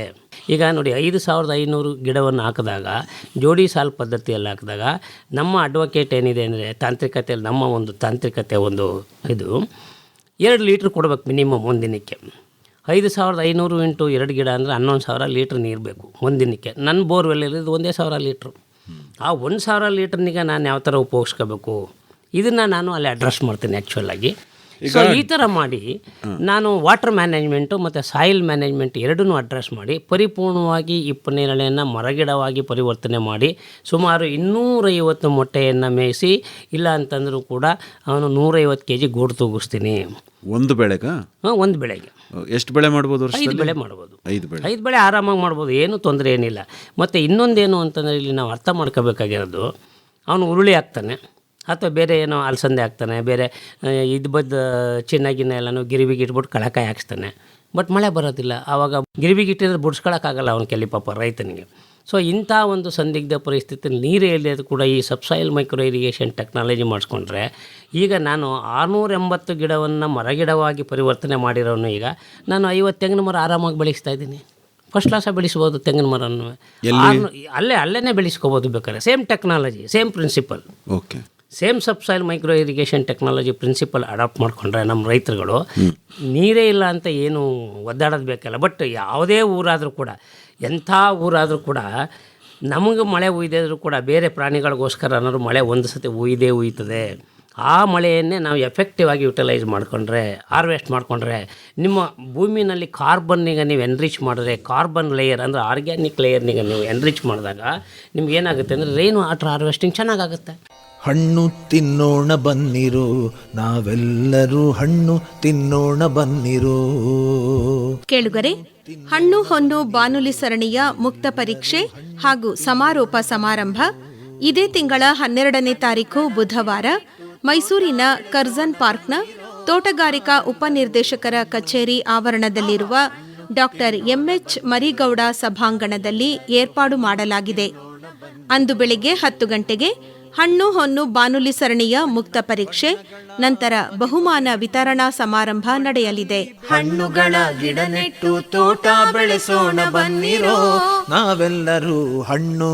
ಸರಣಿಯ ಕೇಳುಗರು, ಆಸಕ್ತರು ಇದೇ ತಿಂಗಳ 12ನೇ ತಾರೀಖಿನಂದು ಬುಧವಾರ ಮೈಸೂರಿನ ಕರ್ಜನ್ ಪಾರ್ಕ್ನ ತೋಟಗಾರಿಕಾ ಉಪನಿರ್ದೇಶಕರ ಕಚೇರಿ ಆವರಣದಲ್ಲಿರುವ ಡಾಕ್ಟರ್ MH ಮರಿಗೌಡ ಸಭಾಂಗಣದಲ್ಲಿ ಏರ್ಪಾಡು ಮಾಡಲಾಗಿರುವ ಹಣ್ಣು ಹೊನ್ನು ಬಾನುಲಿ ಸರಣಿಯ ಮುಕ್ತ ಪರೀಕ್ಷೆ ಹಾಗೂ ಸಮಾರೋಪ ಸಮಾರಂಭದಲ್ಲಿ ಭಾಗವಹಿಸಬಹುದು. ಬಣ್ಣ ಬಣ್ಣಗಳ ಬಗೆ ಬಗೆ ಹಣ್ಣು, ಮಣ್ಣಲ್ಲಿ ಬೆಳೆಯೋ ನಿಜ ಹೊನ್ನು. ಮರಗಡ್ಡಿನ ಹೆಂಗ್ ಬೆಳೆಸ್ಬೇಕು ಅದನ್ನ ಹೇಳಿ ಮರಗಡ್ಡಿ ಶ್ರೀಕಂಠ ಸ್ವಾಮಿಗಳೇ. ಈಗ ಮರಗಡ್ಡಿಯನ್ನು ಬೆಳೆಸ ಯಾವ ತಳಿ ಹಾಕಬೇಕು ಹಿಪ್ನೇರಳೆ? ನಾವು ಮರಗಡ್ಡಿಯನ್ನು ರೈನ್ ಫೆಡ್ ಕಂಡೀಷನ್ಗೆ ನಾನು S13 ಅಂತ ಹೇಳಿದ್ದೆ. ಬಟ್ ಆದರೆ ಈವನ್ V1 ಕಡ್ಡಿನೂ ಕೂಡ ಹಾಕೋಬೋದು, ಏನು ತೊಂದರೆ ಏನಿಲ್ಲ. V1 ಕಡ್ಡಿನೂ ಹಾಕೊಂಡು ಮಾಡ್ಬೋದು. ಬಟ್ ಆದರೆ ನಾವು ಮರಗಡ್ಡಿ ಬೆಳೆಸಬೇಕಾದ್ರೆ ಅದರ ಒಂದು ಡ್ಯೂರೇಷನ್, ಸೀಡ್ಲಿಂಗ್ಸ್ ಅಥವಾ ಸ್ಯಾಪ್ಲಿಂಗ್ಸ್ ಅಂತ ಹೇಳ್ತೀವಲ್ಲ, ಇವರು 3 ತಿಂಗಳು ಕೊಡ್ತಾರೆ. ನಾನು 8 ತಿಂಗಳವರೆಗೂ ಬೆಳಿತೀನಿ ಅದನ್ನ. ಅಲ್ಲೇ ಚೆನ್ನಾಗಿ ಮರಗಿಡವಾಗಿ ಅದನ್ನೇ ಚೆನ್ನಾಗಿ ಒಂದು ದಪ್ಪಕ್ಕೆ ಮಾಡಿದಾಗ ಏನಾಗುತ್ತೆ, ಗೆಸ್ಟೇಷನ್ ಪೀರಿಯಡ್ ಅಂತ ಹೇಳ್ತೀವಿ. ಅವ್ನು ಜಾಸ್ತಿ ದಿವಸ ಕಾಯಂಗಿಲ್ಲ. ಮರ ಅಂದ ತಕ್ಷಣ 3 ವರ್ಷ ಕಾಯ್ಕೊಂಡು ಕೂತ್ಕೋಬೇಕನ್ನ ನಾನು ಉಳೆ ಮೇಯ್ಸೋಕ್ಕೆ ಬೇಡ ಅನ್ನೋಕೆ ಹೋಗ್ಬಾರ್ದು. ಅವನಿಗೆ ಅಲ್ಲಿ ಇಮ್ಮಿಡಿಯೇಟಾಗಿ 6 ತಿಂಗಳಿಗೆ 50 ಮೊಟ್ಟೆ ಮೇಯ್ಸಂಗಿರ್ಬೇಕು ಅಲ್ಲಿ. ಆ ಥರ ಗೆಸ್ಟೇಷನ್ ಪೀರಿಯಡ್ನಿಗೆ ನಾನು ಪ್ರೀಪೋನ್ ಮಾಡೋಕ್ಕೋಸ್ಕರ ನರ್ಸರಿನೇ 8 ತಿಂಗಳು ಮಾಡಿ ಕಡ್ಡಿಯನ್ನು ಕೊಡ್ತೀನಿ, ಸಾಪ್ಲಿಂಗ್ಸ್ ಕೊಡ್ತೀನಿ. ಎರಡನೇದು ಕ್ರೌನ್ ಹೈಟ್ನಿಂಗ. ಮರ ಅಂದ ತಕ್ಷಣ ಅವನು 5.5 ಅಡಿ 6 ಅಡಿ ಹಿಂಗೆ ತಿಳ್ಕೊತಾನೆ. ನಿಮ್ಮ ಕ್ರೌನ್ ಹೈಟ್ನ 2.5 ಅಡಿಗೆ ಮಾಡ್ಕೊಳ್ಳಿ. 8 ಅಡಿ ಅಂತರದಲ್ಲಿ ನೀವು ಮಾಡುವಾಗ ಉತ್ತಮವಾದಂಥ ಮಳೆ ಬಂದಾಗ ನಿಮ್ಗೇನಾದ್ರು ನಾನು ಕಳೆಕಾಯಿ ಹಾಕತ್ತೀನಿ ಅಥವಾ ಬೇರೆ ಹಾಕತ್ತೀನಿ ಅಂತಂತಂದ್ರೆ ನೀವು ಉತ್ಕೊಂಡು ಬೇಕಾದ್ರೆ ಅಂತರ ಬೆಳೆಯಾಗಿ ನೀವು ಏನು ಬೇಕಾದ್ರೂ ಬೆಳ್ಕೊಳ್ಳಬಹುದು. ನೀವು ಮುಂದಕ್ಕೆ ಹೋಗ್ಬೇಡಿ. ಈಗ 8 ತಿಂಗಳ ಸಸಿಯನ್ನ ಬಳಕೆ ಮಾಡಬೇಕು. ಹೌದು ಅಲ್ವೇ? ಹೌದು. ಅದು V1 ಆಗಿರ್ಬೋದು, V1 ಆಗಿರಲಿ, S13 ಆಗಿರ್ಬೋದು. ಅದು ಮಳೆ ಅಷ್ಟೊತ್ತಿಗೆ ಅದನ್ನ ನಾವು ಅಡ್ವೊಕೇಟ್ ಮಾಡಿರೋದ್ರಿಂದ. ಈಗ ನಿಮ್ಮ CSRT ಅಲ್ಲಿ ಹೊಸ ತಳಿನೂ ಒಂದಷ್ಟು ಮಾಡ್ತಾ ಇದಾರಲ್ಲಪ್ಪ, ಅದನ್ನು ಹಾಕೋಬಹುದು. ಹಾಕ್ಬೋದು. ಬಟ್ ನಮ್ದೇನು ಅಂದ್ರೆ ಮಳೆ ಅಷ್ಟೊತ್ತಿಗೆ ನಾವು ರೆಕಮೆಂಡ್ ಮಾಡಿರೋದನ್ನ ಯಾಕೆ ನಾನು ಇಲ್ಲಿ ಸೆಲೆಕ್ಟ್ ಮಾಡ್ಕೊತೀನಿ ಅಂದರೆ, ಏನೂ ಇಲ್ಲದೆ ಬತ್ತೀನಿ ಅಂದರೆ ಒಂದು ಸ್ವಲ್ಪ ನೀರು ಕೊಟ್ಟಾಗ ಔಟ್ಪುಟ್ ಚೆನ್ನಾಗಿ ಬರುತ್ತೆ ಅಂತ ನಾನು ಅದನ್ನು ಹೇಳ್ತಾ ಇದ್ದೀನಿ. ಆಯಿತು. ಈಗ V1 ಕೂಡ ಮಾಡ್ಬೋದು. ಯಾವ ಅಂತರದಲ್ಲಿ ಮರಗಡ್ಡಿ ಮಾಡೋದು ಸೂಕ್ತ? 8 ಅಡಿ 10 ಅಡಿನೂ ಮಾಡ್ತಾರೆ. 10 ಅಡಿನೂ ಮಾಡ್ತಾ ಇದ್ದಾರೆ ಈಗ ಆಲ್ರೆಡಿ. ರೈತರುಗಳು 435 ಫಿಟ್ ಬರುತ್ತೆ. 435 ಗಿಡಕ್ಕೆ 435 ಮೊಟ್ಟೆ ಮೇಯ್ತೀನಿ ಅಂತ ಚಾಲೆಂಜಿಂಗ್ ಮಾಡೋರು ಇದ್ದಾರೆ. ಓಕೆ. ಈಗ ನೆಡುವಾಗ ದೊಡ್ಡದಾಗಿ ಗುಂಡಿ ಹೊಡ್ಕೊಂಡು ನೆಡಬೇಕು ಅಂತ ಅಲ್ಲ, ಅಟ್ಲೀಸ್ಟ್ ಮಿನಿಮಮ್ 2 ಅಡಿ ನಾಟ್ ಹೊಡೆದು ಅದಕ್ಕೆ ಗೊಬ್ಬರ ಎಲ್ಲನೂ ಹಾಕಿ, ಮತ್ತೆ ನಾವು ಯಾವ ಥರ ಹೇಳ್ತೀವಿ ಅದೇ ಥರ ರೂಟ್ನೆಲ್ಲ ಡ್ರೆಸ್ ಮಾಡಿ ನೀಟಾಗಿ ಅದ್ರ ಒಳಗಡೆ ಹಾಕಿ ಆಮೇಲೆ ಮಣ್ಣು ಮುಚ್ಚಿಬಿಟ್ಟು 2.5 ಅಡಿ ಹೈಟ್ಗೆ ಸಿಕ್ಕೇಚರಲ್ಲಿ ಕ್ಲೀನಾಗಿ ಡ್ರೆಸ್ ಮಾಡಬೇಕು. ಇಲ್ಲೇನು ನಮ್ಗೆ ಹೇಳಿ ಮೊದಲಿಂದ ಕರೆಕ್ಟ್ ಆಗಿ ಈಗ 2 ಘನ ಅಡಿ ಗುಂಡಿ ಹೊಡ್ಕೋಬೇಕಾ? 2 ಅಡಿ ನಾಟಿರಲಿ, ಆಯಿತು. 1.5 ಅಡಿ ಅಗಲ ಇರಲಿ. ಹೌದಾ? 1.5 ಅಡಿ ಅಗಲ ಇದ್ಬಿಟ್ಟು ಅದಕ್ಕೆ ನೀವು ಅಟ್ಲೀಸ್ಟ್ 1/4 ಅಡಿಯಷ್ಟು ಚೆನ್ನಾಗಿ ಉತ್ತಮವಾದಂಥ ಗೊಬ್ಬರ ಹಾಕಲಿ. ತಳಭಾಗದ ಮಣ್ಣು ಕಲಿಸ್ಬೇಕು ಅಂತಾರೆ. ಗೊಬ್ಬರ ಹಾಕಿ ಮಿಕ್ಸ್ ಮಾಡಿ, ಅದರಲ್ಲಿ ಏನು ತೊಂದರೆ ಏನಿಲ್ಲ, ತೊಂದರೆ ಏನಿಲ್ಲ. ಗೊಬ್ಬರ ಹಾಕಿ ಮಿಕ್ಸ್ ಮಾಡಿ ಅದ್ರ ಮೇಲೆ ನೀವು ಈ ಸಸಿಯನ್ನು ಕೂರಿಸಿ ಆಮೇಲೆ ಮಣ್ಣು ಮುಚ್ಚಬೇಕು. ಅದೇನೋ ರೂಟ್ ಡ್ರೆಸ್ ಮಾಡಬೇಕು ಅಂದ್ರಲ್ಲ, ರೂಟ್ ಡ್ರೆಸ್ ಮಾಡಬೇಕು ಅಂತ ಹೇಳಿದ್ರೆ ಟ್ರಿಮ್ಮಿಂಗ್ ಅಂತ ಹೇಳ್ತೀವಿ. ಯಾಕೆಂತಂದ್ರೆ ನೀವು ಸ್ಯಾಪ್ಲಿಂಗ್ಸ್ನಿಗೆ ಕಿತ್ತಾಗ 1.5 ಅಡಿ ಇರುತ್ತೆ ರೂಟು, ಬೇರು ಇನ್ನೊಂದು 1 ಅಡಿ ಇರುತ್ತೆ. ಅದಕ್ಕೆ ನಾವೇನು ಮಾಡ್ತೀವಿ, ಈ ಜೋಳದ ಕಡ್ಡಿದು ಫೈಬ್ರಸ್ ರೂಟ್ ಅಂತ ಬರುತ್ತಲ್ಲ ನೋಡಿ, ಅದಕ್ಕೆ ನಾವು 2 ಇಂಚಿಗೆ ಡ್ರೆಸ್ ಮಾಡ್ತೀವಿ. 2 ಇಂಚಿಗೆ ಕ್ಲೀನಾಗಿ ಡ್ರೆಸ್ ಮಾಡಿಬಿಟ್ಟು ಅದನ್ನು ಕ್ಲೀನಾಗಿ ಇಟ್ಬಿಟ್ಟು ಆಮೇಲೆ ಗೊಬ್ಬರದ ಮೇಲೆ ಇಟ್ಬಿಟ್ಟು ಅದ್ರ ಮೇಲೆ ಮಣ್ಣು ಮುಚ್ಚಿಬಿಟ್ಟು, ಬೇಕಾದ್ರೆ ಕೆಲವು ರೈತರುಗಳೇನು ಮಾಡ್ತಾರೆ ಆವಾಗಲೇ ಮೂಲೆಗೆ ಒಂದು ಪೈಪ್ ಹಾಕ್ಬಿಡ್ತಾರೆ. ಆ ಪ್ಲ್ಯಾಂಟೇಷನ್ ಟೈಮಲ್ಲೇ ಮೂಲೆಗೆ ಒಂದು ಪೈಪ್ ಹಾಕ್ಬಿಟ್ಟು ಮುಚ್ಚಿಬಿಟ್ಟು ಕಂಟಿನ್ಯೂ ಮಾಡ್ತಾರೆ. ಏನೋ ಸಬ್ಸಾಯಿಲ್ ಮೈಕ್ರೋ ಇರಿಗೇಷನ್ ಟೆಕ್ನಾಲಜಿಯನ್ನು ಅದನ್ನು ಮಾಡ್ಕೋಬೋದು, ಬೆಸ್ಟು ಅದನ್ನು. ಇವಾಗೇನು ನೋ ಪ್ರಾಬ್ಲಮ್. ಈಗ ನೀವು ಪೈಪ್ ಇನ್ಸರ್ಟ್ ಮಾಡ್ತೀನಿ ಅಂತಂದರೆ ಈಗ ಡ್ರಿಲ್ಲರ್ ಬಂದಿದೆ, ಏನು ತೊಂದರೆ ಏನಿಲ್ಲ, ಮಾಡ್ಕೋಬೋದು ಸಬ್ಸಿಕ್ವೆಂಟ್ ಆಗಿ. ಒಂದ್ಸರಿ ಗುಂಡಿ ಹೊಡೆದಿರ್ತಾರೆ, ಆಗ ಮಾಡ್ಕೊಬಿಡೋದು, ಆವಾಗಲೇ ಮಾಡ್ಕೊಂಬಿಟ್ರೆ ಒಳ್ಳೇದು. ಅದು ಹೇಳಿರ್ತೀವಿ ನಾವು. ಸೆಕೆಂಡ್ಲಿ 8 ಅಡಿ ಸ್ಥಳಾವಕಾಶವನ್ನು ಕೊಟ್ಟಾಗ ಅಥವಾ 10 ಅಡಿ ಸ್ಥಳಾವಕಾಶವನ್ನು ಕೊಟ್ಟಾಗ ನೀವು ಅಂತರ ಬೆಳೆಯನ್ನು ಮಾಡೋದಕ್ಕೂ ಈಸಿ. ಮತ್ತು ಮೆಕನೈಸೇಷನ್ನು ಕೂಡ ಮಾಡೋದು ಈಜಿ. ಯಾಕೆಂತಂದ್ರೆ ಈಗ ಮೆಕನೈಸೇಷನ್ಗೆ ಹೋದರೆ, ಬಟ್ ನನ್ನ ಕಾನ್ಸೆಪ್ಟ್ ಬೇರೆ. ನೀವು ಉಳುಮನೆ ಮಾಡಬೇಡಿ ಅಂತ ಹೇಳ್ತೀನಿ ನಾನು. ಉಳುಮನೆ ಮಾಡಿದೆ ಬ್ಯೂಟಿಫುಲ್ಲಾಗಿ ಕ್ರಾಪ್ ಬೆಳೀರಪ್ಪ ಅಂತ ಹೇಳ್ತೀನಿ ನಾನು. ಉತ್ತಮವಾದಂಥ ಮಳೆ ಹುಯ್ದಾಗ ಮಾಡಿದಾಗ ಏನೋ ನಮ್ಮ ರೈತ ಅಲಸಂದೆನೋ ಉದ್ದೋ ಕಡಲೆಕಾಯಿನೋ ಏನೋ ಬೆಳ್ಕೋಬೇಕು ಅಂದ್ರೆ ಅಂತರ ಬೆಳೆಯಾಗಿ ನೀವು ಇವತ್ತಿನ ದಿವಸ ಬೇರೆ ಬೆಳೆಗಳನ್ನು ಬೆಳ್ಕೊಳ್ಳೋಕ್ಕೆ ಸೂಕ್ತವಾದಂಥ ಅವಕಾಶ ಇರುತ್ತೆ. ನಂಬರ್ 1. ನಂಬರ್ 2, ನಿಮಗೆ ವೈಡರ್ ಸ್ಪೇಸಿಂಗಲ್ಲಿ ನೀವು ಹಾಕಿದಾಗ ಎಫೆಕ್ಟಿವ್ ಸೋಲಾರ್ ರೇಡಿಯೇಷನ್ ಚೆನ್ನಾಗಾಗುತ್ತೆ. ಮೈಕ್ರೋ ಕ್ಲೈಮೇಟ್ ಚೇಂಜ್ ಆಗೋದಿಲ್ಲ ಅಲ್ಲಿ. ನಿಮ್ಗೆ 5 ಅಡಿಯನ್ನೆಲ್ಲ ಹಾಕಿದಾಗ ನಿಮಗೆ ಇವತ್ತಿನ ದಿವಸ ಮೈಕ್ರೋ ಕ್ಲೈಮೇಟ್ ಚೇಂಜ್ ಆಗೋ ಚಾನ್ಸಸ್ ಇರುತ್ತೆ ಅಲ್ಲಿ. ಇಲ್ಲಿ ನಿಮಗೆ ಸೋಲಾರ್ ರೇಡಿಯೇಷನ್, ಗಾಳಿ ಬೆಳಕು ಚೆನ್ನಾಗಿ ಆಡ್ತಾ ಇರುತ್ತೆ. ಮತ್ತು ರೂಟು ತುಂಬ ಬಾಟಮ್ಗೆ ಹೋಗೋದ್ರಿಂದ ಮರಗಡ್ಡಿನಲ್ಲಿ ಸಬ್ಸಾಯಿಲಲ್ಲಿ ಇರ್ತಕ್ಕಂಥ ನ್ಯೂಟ್ರಿಯೆಂಟ್ಸು, ಮಾಯಿಶ್ಚರು ಎಲ್ಲನೂ ಹೀರಿನೂ ಕೂಡ ಇವತ್ತಿನ ದಿವಸ ಉತ್ತಮವಾದಂಥ ಕ್ವಾಲಿಟಿ ಲೀಫ್ ಬರುತ್ತೆ. ಕ್ವಾಲಿಟಿ ಲೀಫ್ ಎಫೆಕ್ಟಿವ್ ಲೀಫ್ ತುಂಬ ಚೆನ್ನಾಗಿರುತ್ತೆ. ಈಗ ಫಾರ್ ಎಕ್ಸಾಂಪಲ್ ನಾನು ಹೇಳಬೇಕು ಅಂದರೆ 8x8 ನಾನು 200 ಟನ್ ಕಬ್ಬು ಬೆಳೆಸಿದ್ದೀನಿ. ಸೇಮ್ ಕಾನ್ಸೆಪ್ಟು, ನಾವು ಎಲ್ಲ ಪ್ರಿನ್ಸಿಪಲ್ ಸೇಮು, ಕಾನ್ಸೆಪ್ಟ್ ಸೇಮ್ ಇಟ್ಕೊಂಡು ಬೇರೆ ಬೇರೆ ಅದೆಲ್ಲ. ಈ ಸಾಲು ಗಬ್ಬ ಹಾಕೊಂಬಿಟ್ಟು 60 ಟನ್ ಬೆಳೀತಾರೆ, ನಾನು 175 ಟನ್ ಕೊಟ್ಟಿದ್ದೀನಿ 1 ಎಕರೆನಲ್ಲಿ. ಯಾಕೆ ಮಾಡಬಾರ್ದು? ಯಾವ ತಳಿ? ಸೇಮ್ ಯಾವುದು ರೂಲಿಂಗ್ ವೆರೈಟಿ ಇರುತ್ತೆ ಶುಗರ್ಕೇನೋ ಅದನ್ನೇನೆ. ಓಕೆ. ಬಟ್ ಇವಾಗ ನಾವು ರೇಷ್ಮೆ ಬಗ್ಗೆ ಮಾತಾಡೋಣ. ಆಯ್ತಾಯ್ತು, ರೇಷ್ಮೆನೇ ಮಾತಾಡುವ. ಈಗ ಒಂದು ಸಾರಿ ನಾವು ನಾಟಿ ಮಾಡ್ಕೋತೀವಿ, 8 ತಿಂಗಳ ಸಸಿಯನ್ನು 8 ತಿಂಗಳ ಒಂದು ಸಸಿಯನ್ನು ತಗೊಂಬಂದು ಆಮೇಲೆ ಏನು ಮಾಡ್ಬೇಕು ಹೇಳಿ. ಆಮೇಲಿಂದ ಅದೇ ನೀವು ಪಿಟ್ ಹೊಡೆದಿರ್ತೀರ, ಎಲ್ಲ ಮಾಡಿರ್ತೀರ. ನೀವು 1 ಎಕರೆಗೆ 10 ಮೆಟ್ರಿಕ್ ಟನ್ನಂಗೆ ನಾವೇನು ರೆಕಮೆಂಡ್ ಮಾಡಿದ್ವಿ ಗೊಬ್ಬರವನ್ನು, ಅದನ್ನು ಡಿವೈಡ್ ಮಾಡಿ ಪ್ರತಿಯೊಂದು ಗುಂಡಿಗಳಿಗೂ ಹಾಕಿ. ಇಲ್ಲಿ ಲೇಬರ್ ಪ್ರಾಬ್ಲಮ್ ಅವಾಯ್ಡ್ ಮಾಡ್ಬೋದು. 680 ಗಿಡಕ್ಕೆ 680 ಮಕ್ಕಳಿಗೆ ಗೊಬ್ಬರ ಹಾಕ್ಬೋದು. ಇವನೇನೆ ದಿನ 150, 200 ಒಂದು ಮನೆಯವರೇ ಸೇರ್ಕೊಂಡು ಹಾಕೋಬೋದು. ಇಲ್ಲಿ ಲೇಬರ್ ಡಿಪೆಂಡೆನ್ಸಿ ಇಲ್ಲ, ನಂಬರ್ 1. ಎರಡನೇದು ಎಲೆಕ್ಟ್ರಿಕಲ್ ಡಿಪೆಂಡೆನ್ಸಿ ಇಲ್ಲ, ನೀರಿಲ್ವಲ್ಲಪ್ಪ ಕರೆಂಟ್ ಇಲ್ವಲ್ಲಪ್ಪ ಅನ್ನಂಗಿಲ್ಲ. ಮತ್ತು ವಾಟರ್ ಡಿಪೆಂಡೆನ್ಸಿ ಇಲ್ಲ. ಈಗ ಲೇಬರ್ ಡಿಪೆಂಡೆನ್ಸಿ, ವಾಟರ್ ಡಿಪೆಂಡೆನ್ಸಿ ಮತ್ತು ಎಲೆಕ್ಟ್ರಿಕಲ್ ಡಿಪೆಂಡೆನ್ಸಿ ಇವೇ 3 ಸೆಟ್ ಬ್ಯಾಕ್ಸು. ಇವುಗಳೇ 3 ಪ್ರಮುಖವಾದ ಕಾರಣಗಳು ಇವತ್ತಿನ ದಿವಸ ಕೃಷಿ ನಾವು ಮಾಡೋಕ್ಕಾಗಲ್ಲ ಅನ್ನೋದಕ್ಕೆ. ಆದ್ದರಿಂದ ಇದನ್ನೇ ನಾವು ಅಡ್ರೆಸ್ ಮಾಡ್ಕೊಂಡು ಮಾಡಿದಾಗ ತಿಂಗಳಿಗೊಂದ್ಸತಿ ದುಡ್ಡು ಕೊಡೋದು ಯಾವುದಿದೆ ಸ್ವಾಮಿ? ಈಗ ಶ್ರೀಕಂಠ ಸ್ವಾಮಿಗಳ ಗಿಡನ ಬೆಳೆಸೋದು ಹೇಗೆ ಅದನ್ನ ಹೇಳಿ. ಗಿಡ ನರ್ಸರಿನಲ್ಲಿ ಮಾಡೋದು, ಅದನ್ನ ನರ್ಸರಿಯಿಂದ ನಾಟಿ ಮಾಡಿದ್ಮೇಲೆ ಅದನ್ನ ಕಟ್ ಮಾಡಬೇಕು 2.5 ಅಡಿಗೆ ಅಂದ್ರಲ್ಲ. ಅಲ್ಲ, ಫಸ್ಟ್ ಹಾಕುವಾಗಲೇ ಕಟ್ ಮಾಡ್ತೀವಲ್ಲ ಸ್ವಾಮಿ. ಈಗ ನೀವು ಟ್ರಾನ್ಸ್ಪ್ಲಾಂಟೇಶನ್ ಮಾಡಿದ್ಮೇಲೆ ಅದನ್ನ ನೀವು ಒಂದು ಗ್ರೌಂಡ್ ಲೆವೆಲ್ಗೆ 2.5 ಅಡಿಗೆ ಒಂದು ಕಡ್ಡಿನಿಗೆ ಅಳತೆ ಮಾಡಿ ಇಟ್ಕೊಳ್ಳಿ. ಅಂದ್ರೆ 8 ತಿಂಗಳ ಕಡ್ಡಿ ಅಂದ್ರೆ 2.5 ಅಡಿಗಿಂತ ಎತ್ತರ ಬೆಳೆದಿರುತ್ತದು. 2.5 ಏನು 4 ಅಡಿ ಬೆಳೆದಿರುತ್ತೆ. ನೀವು ಟ್ರಾನ್ಸ್ಪ್ಲಾಂಟೇಶನ್ ಮಾಡ್ತೀರಾ, ಆ ಮೊದಲೇ ಡ್ರೆಸ್ ಮಾಡಬಾರ್ದು, ರೂಟ್ ಮಾತ್ರ ಡ್ರೆಸ್ ಮಾಡಬೇಕು. ಪ್ಲಾಂಟೇಶನ್ ಮಾಡಿದ್ಮೇಲೆ ಒಂದು 4 ಅಡಿ ಹೈಟ್ಗೂ ಇರುತ್ತೆ, ಇನ್ನೊಂದು 3 ಅಡಿ ಹೈಟ್ಗೂ ಇರುತ್ತೆ, ಇನ್ನೊಂದು 5 ಅಡಿ ಹೈಟ್ಗೂ ಇರುತ್ತೆ. ಅದಕ್ಕೆ ನಾವೇನು ಮಾಡ್ತೀವಿ, ಇಮ್ಮಿಡಿಯೇಟ್ ಆಗಿ ಪ್ಲಾಂಟೇಶನ್ ಮಾಡಿದ ತಕ್ಷಣ ಒಂದು ಹಳತೆ ಕಡ್ಡಿ 2.5 ಅಡಿ ತಗೊಳ್ಳಿ, ಸಿಕೇಚರ್ ಮಾಡಿಕೊಳ್ಳಿ, ಪಕ್ಕದಲ್ಲಿ ಇಟ್ಕೊಳ್ಳಿ, ಗಿಡದ ಪಕ್ಕದಲ್ಲಿ ಟಾಪ್ ಕ್ಲಿಪ್ಪಿಂಗ್ ಮಾಡಿ. ಸೊ ಈ ಥರ ಮಾಡಿದಾಗ ಏನಾಗುತ್ತೆ ಅಂದರೆ ನಿಮಗೆ ಯೂನಿಫಾರ್ಮ್ ಆಗಿ ಕ್ರೌನ್ ಹೈಟ್ ಬಂದ್ಬಿಡುತ್ತೆ 2.5 ಅಡಿ ಹೈಟ್. ಈ ಥರ ಮೇಂಟೈನ್ ಮಾಡ್ಕೋಬೇಕು. ಆಮೇಲಿಂದ ಆ್ಯಸ್ ಯೂಶುವಲ್ ಇವರು ಯಾವ ಥರ ಕ್ರಾಪ್ ಬೆಳೀತಾರೆ ಅದೇ ಥರ ಶೂಟ್ ರೇರಿಂಗ್ ಮಾಡ್ಬೋದು. ಅಲ್ಲ ಸ್ವಾಮಿ, ಈಗ 2.5 ಅಡಿ ಕಟ್ ಮಾಡಿದ್ಮೇಲೆ ಅದ್ರ ಮೇಲ್ಗಡೆ ಸ್ಟಂಪ್ ಫಾರ್ಮೇಶನ್ ಮಾಡ್ಬೇಕಲ್ಲ, ಎಷ್ಟು ಕವಲುಗಳನ್ನು ಬಿಡಬೇಕು ಫಸ್ಟ್? ಅಲ್ಲ, ನೀವು ಅದನ್ನ ಅದು ಶೂಟ್ಗಳು ಬಂದ್ಮೇಲೆ, ಈಗ ಫಾರ್ ಎಕ್ಸಾಂಪಲ್ ಈಗ ಫಸ್ಟ್ ನೀವು ಡ್ರೆಸ್ ಮಾಡ್ಬಿಟ್ಮೇಲೆ 3 ಶೂಟ್ ಬಂದಿರುತ್ತೆ. 3 ಶೂಟ್ ಬಂದಿದ್ಮೇಲೆ ಏನು ಮಾಡ್ತೀವಿ, ನೆಕ್ಸ್ಟ್ ಅದ್ರಲ್ಲಿ ಒಂದೊಂದ್ರಲ್ಲಿ 3 ಕಂಡು ಬಿಡ್ತೀವಿ. ಆಗ 3 × 3 ಆಗುತ್ತೆ, 9 ಆಗುತ್ತೆ. ನೆಕ್ಸ್ಟ್ ಹಾರ್ವೆಸ್ಟಲ್ಲಿ ಇನ್ನು 3 ಕಂಡು ಬಿಡ್ತೀವಿ. ಮ್ಯಾಕ್ಸಿಮಮ್ ಶೂಟ್ ನಾವು ಅಡ್ಮಿಟ್ ಮಾಡೋದು ಒಂದು ಮರಗಡ್ಡಿನಲ್ಲಿ 40 ರಿಂದ 50 ಶೂಟ್ ಅಡ್ಮಿಟ್ ಮಾಡ್ತೀವಿ ಅಷ್ಟೇ. ಅದು ಚೆನ್ನಾಗಿ ಬರಬೇಕು, ಕ್ಲೀನಾಗಿ 40 ರಿಂದ 50. ಉಳಿದು ಈ ಸೆಕೆಂಡರಿ ಟಿಲ್ಲರ್ಸ್ ಅಂತ ಅಥವಾ ಸೈಡ್ ಶೂಟ್ ಬರುತ್ತಲ್ಲ, ಅದರಲ್ಲಿ ಕ್ವಾಲಿಟಿ ಆಫ್ ಲೀಫ್ ಚೆನ್ನಾಗಿರಲ್ಲ ಅಂತ ನಾವೇ ಡ್ರೆಸ್ ಮಾಡಿಬಿಡ್ತೀವಿ. ಅದನ್ನ 2.5 ಅಡಿನೇ ಯಾಕೆ ಹೈಟು? 2.5 ಅಡಿ ಯಾಕೆ ಅಂತಂದರೆ ನಮ್ಮ ರೈತನಿಗೆ ನೊಗ ಮಡಗಬೇಕಪ್ಪ, ನಾನು ಮಳೆ ಊದದೆ ನಾನು ಕಳೆಕಾಯಿ ಬೆಳ್ಕೊತೀನಿ ಅಥವಾ ರಾಗಿ ಬೆಳ್ಕೊತೀನಿ ಅಂತಾನೆ. ನೀವು 5 ಅಡಿ ಮಾಡ್ಬಿಟ್ರೆ ನೊಗ ತಡೀತದೆ.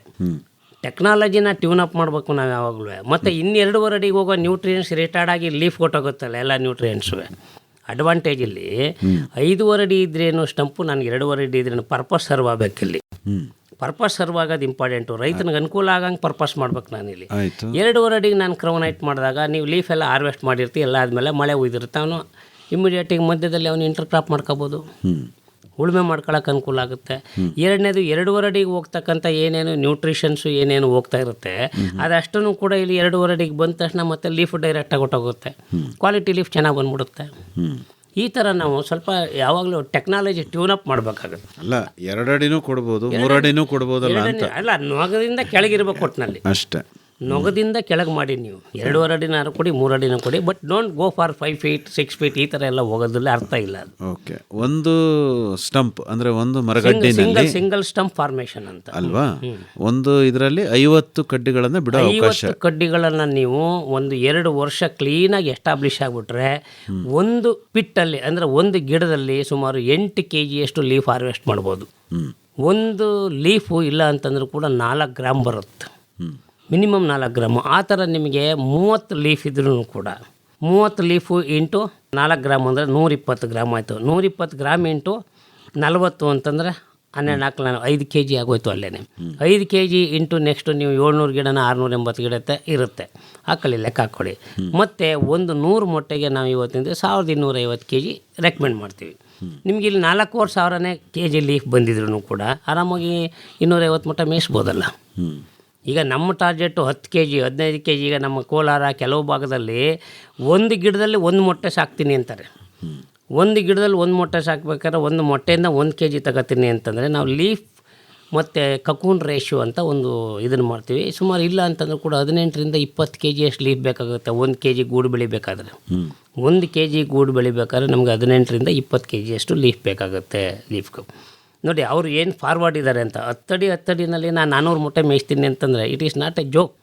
ಅವನು 15 kg ನಾನು ಲೀಫ್ ತಗೋತೀನಿ ಅಂತ ಹೋಗ್ತಾನೆ. When the quality of the leaf is good, ನಿಮಗೆ ಲೀಫ್ ಕಕೂನ್ ರೇಷಿಯೋ ಕಡಿಮೆ ಆಗಿಬಿಡುತ್ತೆ. 20 kg ನಡೆಯೋದು 18 kg ಬರ್ತೀವಿ ಆಗ ನಾವು. ನೀರಾವರಿನಲ್ಲೂ ಮಾಡ್ಬೋದು ಈ ತಾಂತ್ರಿಕತೆನ? ನೀರಾವರಿನಲ್ಲಿ ಮಾಡ್ಬೋದು, ಬಟ್ ನೀರಾವರಿನಲ್ಲಿ ಬನ್ನಿ ಅಂತಂದಾಗ ನಮ್ಮ ರೈತರುಗಳು ಮರಗಡಿ ಅಂತಂದರೆ 8 ಅಡಿ ಅಂದ ತಕ್ಷಣ ಇಲ್ಲಿ ಏನಾಗುತ್ತೆ, ನಮ್ಮ ರೈತರುಗಳು they will speak in terms of population. ಜಾಸ್ತಿ ಸಂಖ್ಯೆ ನಿಲ್ಲಿದ್ರೆ ಜಾಸ್ತಿ ಅಧಿಕ ಇಳುವರಿ ಬರ್ತದೆ. ಅವರಲ್ಲಿ ಆ ಒಂದು ಕಾನ್ಸೆಪ್ಟ್ ಬಂದ್ಬಿಟ್ಟಿದೆ. ಈಗ ಅದೇನು ಮಾಡೋಕ್ಕಾಗಲ್ಲ. ಈಗ 5500 ಗಿಡ ಇರೋ ಜಾಗದಲ್ಲಿ ನಾನು 680 ಗಿಡನೇ ಬೆಳೆಸಿ 300 ಮೊಟ್ಟೆ ಮೇಯಿಸ್ತೀನಿ. ಲೇಬರ್ ಪ್ರಾಬ್ಲಮ್ ಅವಾಯ್ಡ್ ಮಾಡ್ತೀನಿ, ಕರೆಂಟ್ ಪ್ರಾಬ್ಲಮ್ ಅವಾಯ್ಡ್ ಮಾಡ್ತೀನಿ, ನೀರಿನ ಪ್ರಾಬ್ಲಮ್ ಅವಾಯ್ಡ್ ಮಾಡ್ತೀನಿ. ಈ ಥರದ್ದೆಲ್ಲ ನಾವು what are the merits are there ಅಂದಾಗ ಕೆಲವರುಗಳು ನೀರಾವರಿಲಿರೋರು ಕೂಡ ಇವತ್ತಿನ ದಿವಸ ವೈಡರ್ ಸ್ಪೇಸಿಂಗಲ್ಲಿ 10 ಅಡಿನಲ್ಲಿ ಮರಗಡ್ಡಿ ಮಾಡ್ಕೊಂಡಿದ್ದಾರೆ. ಪೋಷಕಾಂಶ ನಿರ್ವಹಣೆ ಹೇಗೆ ಶ್ರೀಕಂಠ ಸ್ವಾಮಿಗಳೇ? ಪೋಷಕಾಂಶ ನಿರ್ವಹಣೆಯಲ್ಲಿ ಇವಾಗ ನಾವು ಏನು ಅಡ್ವೊಕೇಟ್ ಮಾಡಿದ್ವಿ, ನೀರಾವರಿಗೆ 340, 140, 140 NPK ಅಂತ 2.5 ಎಕರೆಗೆ ನಾವು ಹೇಳ್ತಾ ಇದ್ವಿ. ಅದೇ ನೀವು ರೈನ್ಫೆಡ್ ಸಿಚುವೇಶನ್ ಬಂದಾಗ ನಾವು 100-50-50 ಅಂತ ನಾವು ಹೇಳ್ತೀವಿ. 100 ನೈಟ್ರೋಜನ್ ಕೊಡಬೇಕು, 40 kg ಪೊಟ್ಯಾಶ್ ಕೊಡಬೇಕು, 40 kg ರಂಜಕವನ್ನು ಕೊಡೋದು. ಇದನ್ನೇ ನೀವು ಆ 4 ಭಾಗಗಳಾಗಿ ತಗೊಂಡು 680 ಗಿಡಕ್ಕೆ ಡಿವೈಡ್ ಮಾಡಿ ಹಾಕೊಂಡ್ಬಿಟ್ರಿ ನೀವು. ಬಟ್ ನಾನು ಇದರಲ್ಲಿ 50% ಹಾಕ್ಸಿರೋದು, to be frank with you. 100 kg nitrogen ಹಾಕ್ಸಿಲ್ಲ, 40 kg ಪೊಟ್ಯಾಶ್ ಹಾಕ್ಸಿಲ್ಲ, 40 kg ರಂಜಕ ಹಾಕ್ಸಿಲ್ಲ. ಅದ್ರಲ್ಲಿ 50% ಹಾಕ್ಸಿ 3 pillars ಆಫ್ ಕನ್ಸರ್ವಿಂಗ್ ಅಗ್ರಿಕಲ್ಚರ್ ಅಂತಂದರೆ ಜಾಸ್ತಿ ಟಿಲೇಜ್ ಮಾಡ್ಬೋದು. ಮಿನಿಮಮ್ ಟಿಲೇಜ್ ಪ್ರಾಕ್ಟೀಸ್ಗೆ ಹೋಗ್ತೀನಿ ಇಲ್ಲಿ. ಟಿಲೇಜೇ ಮಾಡಬೇಕು ಅಂದರೆ ಆ ಅಂತಾರೆ ನಮ್ಮ ರೈತರುಗಳು. ಮಿನಿಮಮ್ ಟಿಲೇಜ್ ಪ್ರಾಕ್ಟೀಸ್ ಅಂದರೆ ಉಳುಮೆನ ಜಾಸ್ತಿ ಪರ್ಚಬಾರ್ದು. ಭೂಮಿನ ಪರ್ಚಿ ಈಗ ನಮ್ಮ ರೈತರುಗಳು ಮೆಕನೈಜೇಷನ್ಗೆ ಹೋಗ್ತೀನಿ ಅಂದ್ಬಿಟ್ಟು 1.5 ಅಡಿ ನಾಟಿಗೆ ಎತ್ಬಿಟ್ಟು ಬಗ್ದುಬಿಟ್ಟು ಬಿಟ್ಬಿಡ್ತಾರೆ. 44 ಡಿಗ್ರಿ ಸೆಂಟಿಗ್ರೇಡ್ ಈಗ ಇಡೀ ಇಂಡಿಯಾ ದೇಶದಲ್ಲೇ ರೆಕಾರ್ಡ್ ಆಯಿತು ಟೆಂಪ್ರೇಚರು. ಇವಾಗ ನಿಮ್ಗೆ 15 ದಿವಸದಿಂದ 20 ದಿವಸದಿಂದ ಮಳೆ ಹೋಗ್ತಾ ಇರ್ಬೋದು. ಟೆಂಪ್ರೇಚರು 44.5 ಡಿಗ್ರಿ ಸೆಂಟಿಗ್ರೇಡ್ ಆಗಿ ಎಲ್ಲ ರೆಡ್ ಅಲರ್ಟ್ ಅಂತ ಹೇಳ್ಬಿಟ್ರು. ಇದೇ ಸಿಚುವೇಶನ್ ಇದ್ದಾಗ ಅವನು ಉತ್ತುಬಿಟ್ಟು ಕೂತಿದ್ದಾಗ ಅಲ್ಲಿರ್ತಕ್ಕಂಥ ಮೈಕ್ರೋಬಿಯಲ್ಸು, ಅರ್ಥವರ್ಮ್ಸ್ ಅವೆಲ್ಲ ಏನಾಗಬೇಕು, ಇದನ್ನು ಫಸ್ಟ್ ಅರ್ಥ ಮಾಡಬೇಕು ರೈತರು. ಅದಕ್ಕೆ ನಾವು ಸ್ವಲ್ಪ ವಿಜ್ಞಾನವನ್ನು ನಾವು ಯಾವ ಥರ ನಾವು ಇರೋ ಪ್ರಕೃತಿನ ಉಳಿಸ್ಕೊಂಡು ಯಾವ ಥರ ಸುಸ್ಥಿರವಾದ ಕೃಷಿ ಮಾಡಬೇಕು ಅನ್ನೋದ್ರ ಕಡೆ ನಾವು ಗಮನ ಹರಿಸಬೇಕಾಗುತ್ತೆ. ಭೂಮಿ ಪರ್ಚಕೋಬಾರ್ದು ಪದೇ. This is called minimum tillage practice. ಆದರೆ 3 ಪಿಲ್ಲರಲ್ಲಿ ಅದು ಒಂದಾಯಿತು. 3 pillars ಆಫ್ ಕನ್ಸರ್ವಿಂಗ್ ಅಗ್ರಿಕಲ್ಚರ್. ಇನ್ನೆರಡು ಯಾವುದು ಅಂತಂದ್ರೆ ಅಲ್ಲಿ ಏನೇನು ಬೆಳೀತದೆ, ಅನ್ವಾಂಟೆಡ್ ಪ್ಲಾಂಟ್ಸ್ ಅಂತ ನೀವೇನು ಹೇಳ್ತೀರಿ ಅದಷ್ಟನ್ನು ಬೆಳೆಸಿ, 1 ಅಡಿ ಬೆಳೆಸಿ, ವೀಡ್ ಕಟ್ರಲ್ಲಿ ಹೊಡಿಸಿ, ಸರ್ಫೇಸ್ ಮಲ್ಚ್ ಮಾಡಿ. Crop residue management and surface mulch. ಒಂದು ಕ್ರಾಪ್ ರೆಸಿಡ್ಯೂ ಮ್ಯಾನೇಜ್ಮೆಂಟ್ ಅಂತ ಹೇಳ್ತೀವಿ, ಇನ್ನೊಂದು ಸರ್ಫೇಸ್ ಮಲ್ಚ್ ಅಂತ ಹೇಳ್ತೀವಿ. ಮೂರನೇದು ಅದೇ ಸರ್ಫೇಸ್ ಮಲ್ಚು, ಕ್ರಾಪ್ ರೆಸಿಡ್ಯೂ ಮ್ಯಾನೇಜ್ಮೆಂಟ್. ಒಂದು ಕ್ರಾಪ್ ರೆಸಿಡ್ಯೂ ಬಂದದ್ದನ್ನ ಯಾವ ಥರ ನೀವು ಸರ್ಫೇಸ್ ಮಲ್ಚ್ ಮಾಡ್ತೀರಿ ಅನ್ನೋದು. ಓಕೆ. ಇದು ಮೂರನ್ನು ನಾವು ಇವತ್ತಿನ ದಿವಸ ಕರೆಕ್ಟಾಗಿ ಅರ್ಥ ಮಾಡ್ಕೊಂಡೆ how we are going to enrich the organic carbon content. Srikanta ಸ್ವಾಮಿಗಳೇ, ಈಗ ರಾಸಾಯನಿಕ ಗೊಬ್ಬರನ ಕೊಡೋ ವಿಧಾನ ಹೇಗೆ? ಈಗ ನಾವು ಪ್ರತಿಯೊಂದು ಹಂತದಲ್ಲೂ ಕೂಡ ಹಾರ್ವೆಸ್ಟ್ ಆದಮೇಲೆ ಅಂದರೆ ನಾವೇನು ಮಾಡಿದ್ದೀವಿ, ಇವಾಗ ನಾವು ಈಗ ಜಾಸ್ತಿ ನಾನು ರಾಸಾಯನಿಕ ಗೊಬ್ಬರದ ಬಗ್ಗೆ ಮಾತಾಡಲ್ಲ, ಬಟ್ ಪ್ಯಾಕೇಜ್ ಇದೆ ಅದನ್ನು ಹೇಳ್ಬಿಡ್ತೀನಿ. ಈಗ 100 kg nitrogen, 40 kg potash, 40 kg ರಂಜಕವನ್ನು ಕೊಡ್ಬೋದು. ಇದನ್ನು ನಾವೇನು ಮಾಡ್ತೀವಿ, 5 ಭಾಗಗಳಿಗೆ ಡಿವೈಡ್ ಮಾಡ್ತೀವಿ. 5 ಭಾಗಗಳಾಗಿ ಡಿವೈಡ್ ಮಾಡಿಬಿಟ್ಟು ಪ್ರತಿ ಹಂತದಲ್ಲೂ ಹಾರ್ವೆಸ್ಟ್ ಆದಮೇಲೆ ಒಂದು 15 ದಿವಸ ಆದಮೇಲೆ ಒಂದು 4 ಎಲೆ 5 ಎಲೆ ಬಡ್ದಾಗ ಅಪ್ಲೈ ಮಾಡೋಕ್ಕೆ ಹೇಳ್ತೀವಿ. ಅದೇ ವಿಧಾನ. ಅದು ಪ್ಲೇಸ್ಮೆಂಟ್ನ ಸುತ್ತ ಹಾಕ್ಬೋದು, ಗಿಡ ಸುತ್ತ ಹಾಕ್ಬಿಟ್ಟು ಮಣ್ಣು ಮುಚ್ಚಿಬಿಟ್ಟು ಗಿಡ ಸುತ್ತ ಹಾಕಿ ಏನು ತೊಂದರೆ ಏನಿಲ್ಲ. ಬಟ್ ಆದರೆ ಇಲ್ಲಿ ನಾವು 5 ಸತಿ ಹಾಕಬೇಕು ಅಂತ ಹೇಳ್ತೀನಲ್ಲ ನೋಡಿ, 4 ಸತಿ ಹಾಕಬೇಕು ಅಂತ ಹೇಳ್ತಾನೆ. ಅದು ನೀರಾವರಿ ಇರೋರಿಗೆ. ನೀರಾವರಿ ಇಲ್ಲದೇದವ್ರಿಗೆ ನಾವು 2 ಡೋಸು, 2 ಸತಿ 2 ಸ್ಪ್ಲಿಟ್ ಡೋಸ್ ಅಂತ ಹೇಳ್ತೀವಿ. ದಿ ಸೇಮ್ ಸ್ಪ್ಲಿಟ್ ಡೋಸಸ್ನ ಪೈಪ್ ಮುಖಾಂತರ ಒಳಕ್ಕೆ ಹಾಕ್ಬಿಟ್ಟು ನೀವು ಮ್ಯಾನೇಜ್ ಮಾಡಿ. ಅದನ್ನೇ ಕೇಳೋಣ ಅನ್ಕೊಂಡು ಅದನ್ನೇ ಪೈಪ್ ಒಳಗೆ ಹಾಕ್ಬಿಟ್ಟು ನೀರು ಬಿಟ್ಬಿಟ್ಟು ಆರಾಮಾಗಿ 5 ಸ್ಪ್ಲಿಟ್ ಡೋಸಲ್ಲೇ ಮೇಂಟೈನ್ ಮಾಡ್ಬೋದು ಅಲ್ವಾ? ಯಾಕೆಂದ್ರೆ ಅವನು 1 ತಿಂಗಳಿಗೆ ಒಂದ್ಸತಿ ನೀರು ಹಾಕ್ತಾನಲ್ಲ, ಹಾಗಾಗಿ 5 ಸ್ಪ್ಲಿಟ್ ಡೋಸಸ್ಸಲ್ಲೇ ಅವ್ನು ಮೇಂಟೈನ್ ಮಾಡ್ಕೋಬೋದು. ಬೇಕಾದ್ರೆ ಬೇರೆ ಇನ್ನೇನು ಗೊಬ್ಬರಗಳನ್ನು ತಾವು ಹೇಳೋದಿಲ್ವೇ? ಹಸಿರೆಲೆ ಗೊಬ್ಬರಗಳು ಮಾಡ್ಕೊಳ್ಳಿ.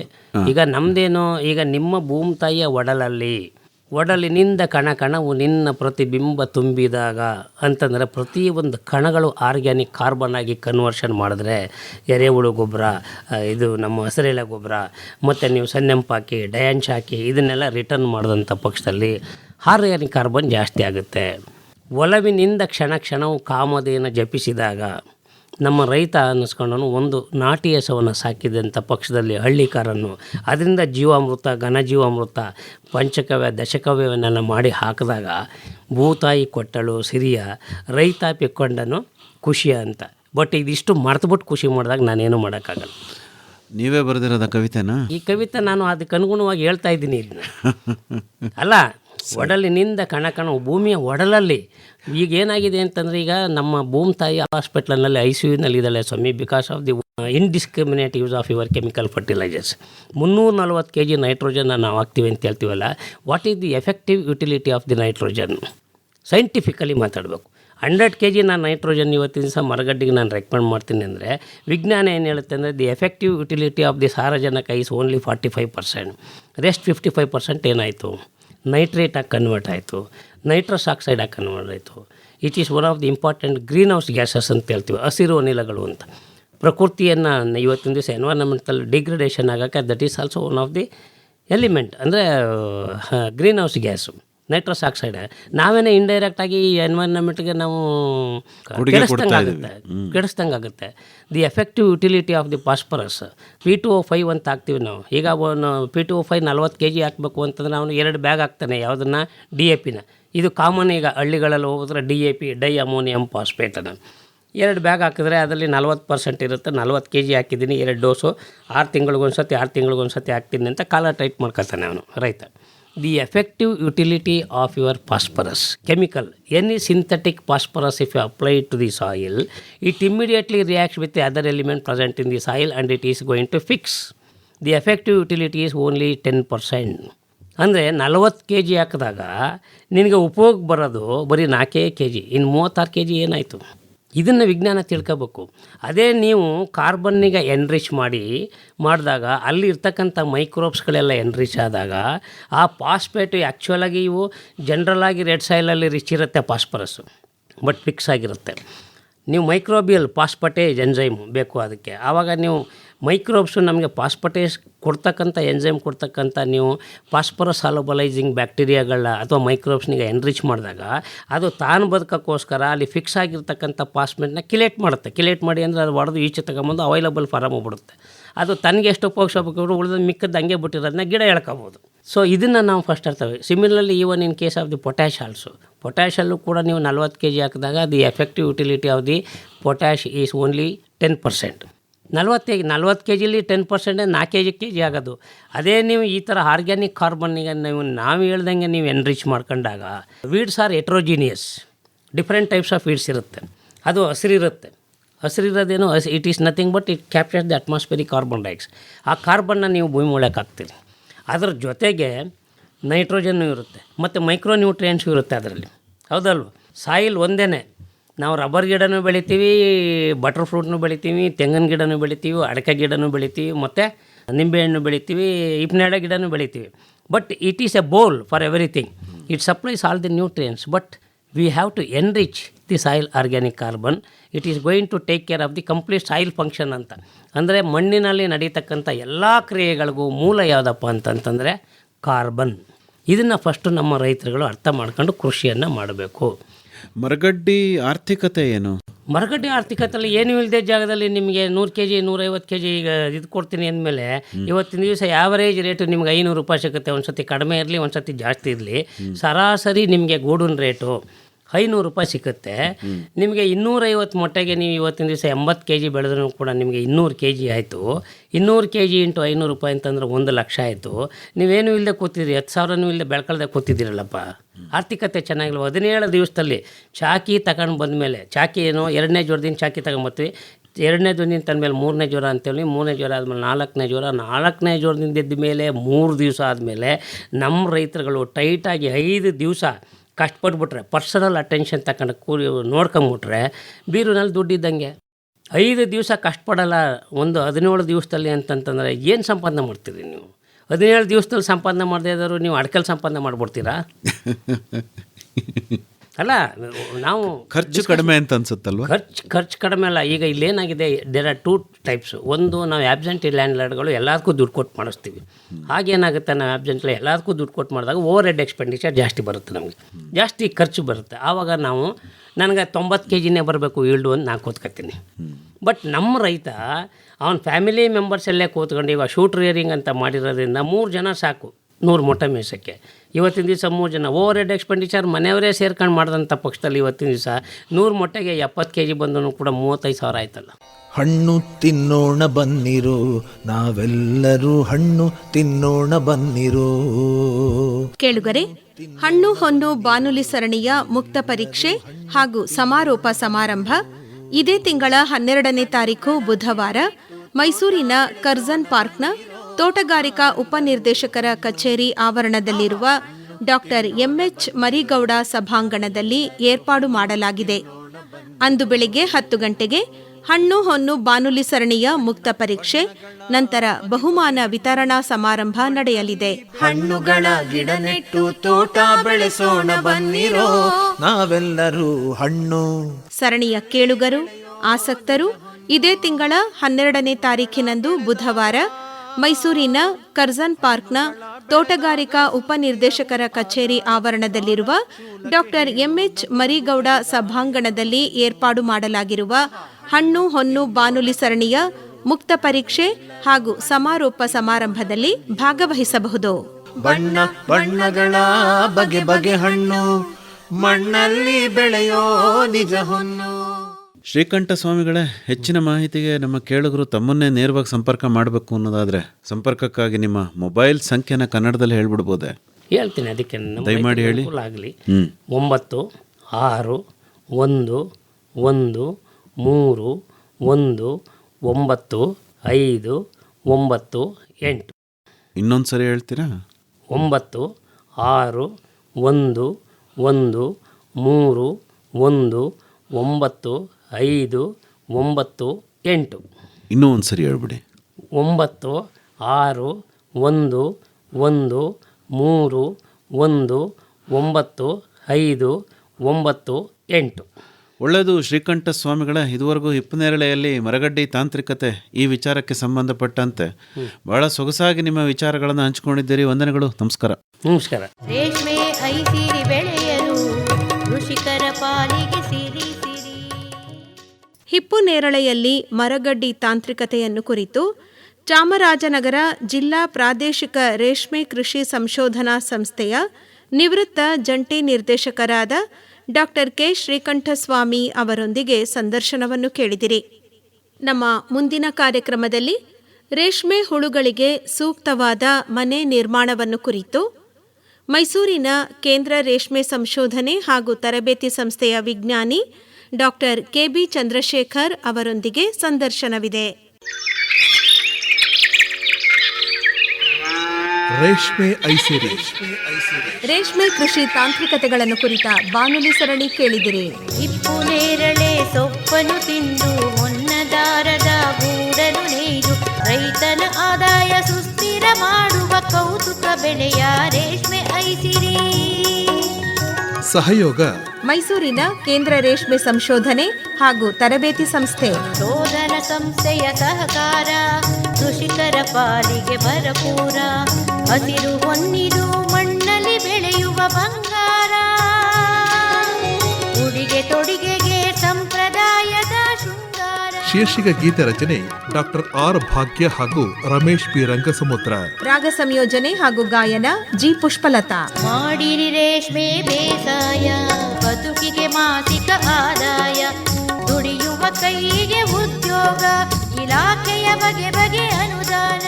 ಸಂಕಲನ ಆರ್ ಲೋಕೇಶ್ವರಿ. ರೇಷ್ಮೆ ಐಸಿರಿ ಬೆಳೆಯಲು ಕೃಷಿಕರ ಪಾಲಿಗೆ ಸಿರಿ ಸಿರಿ.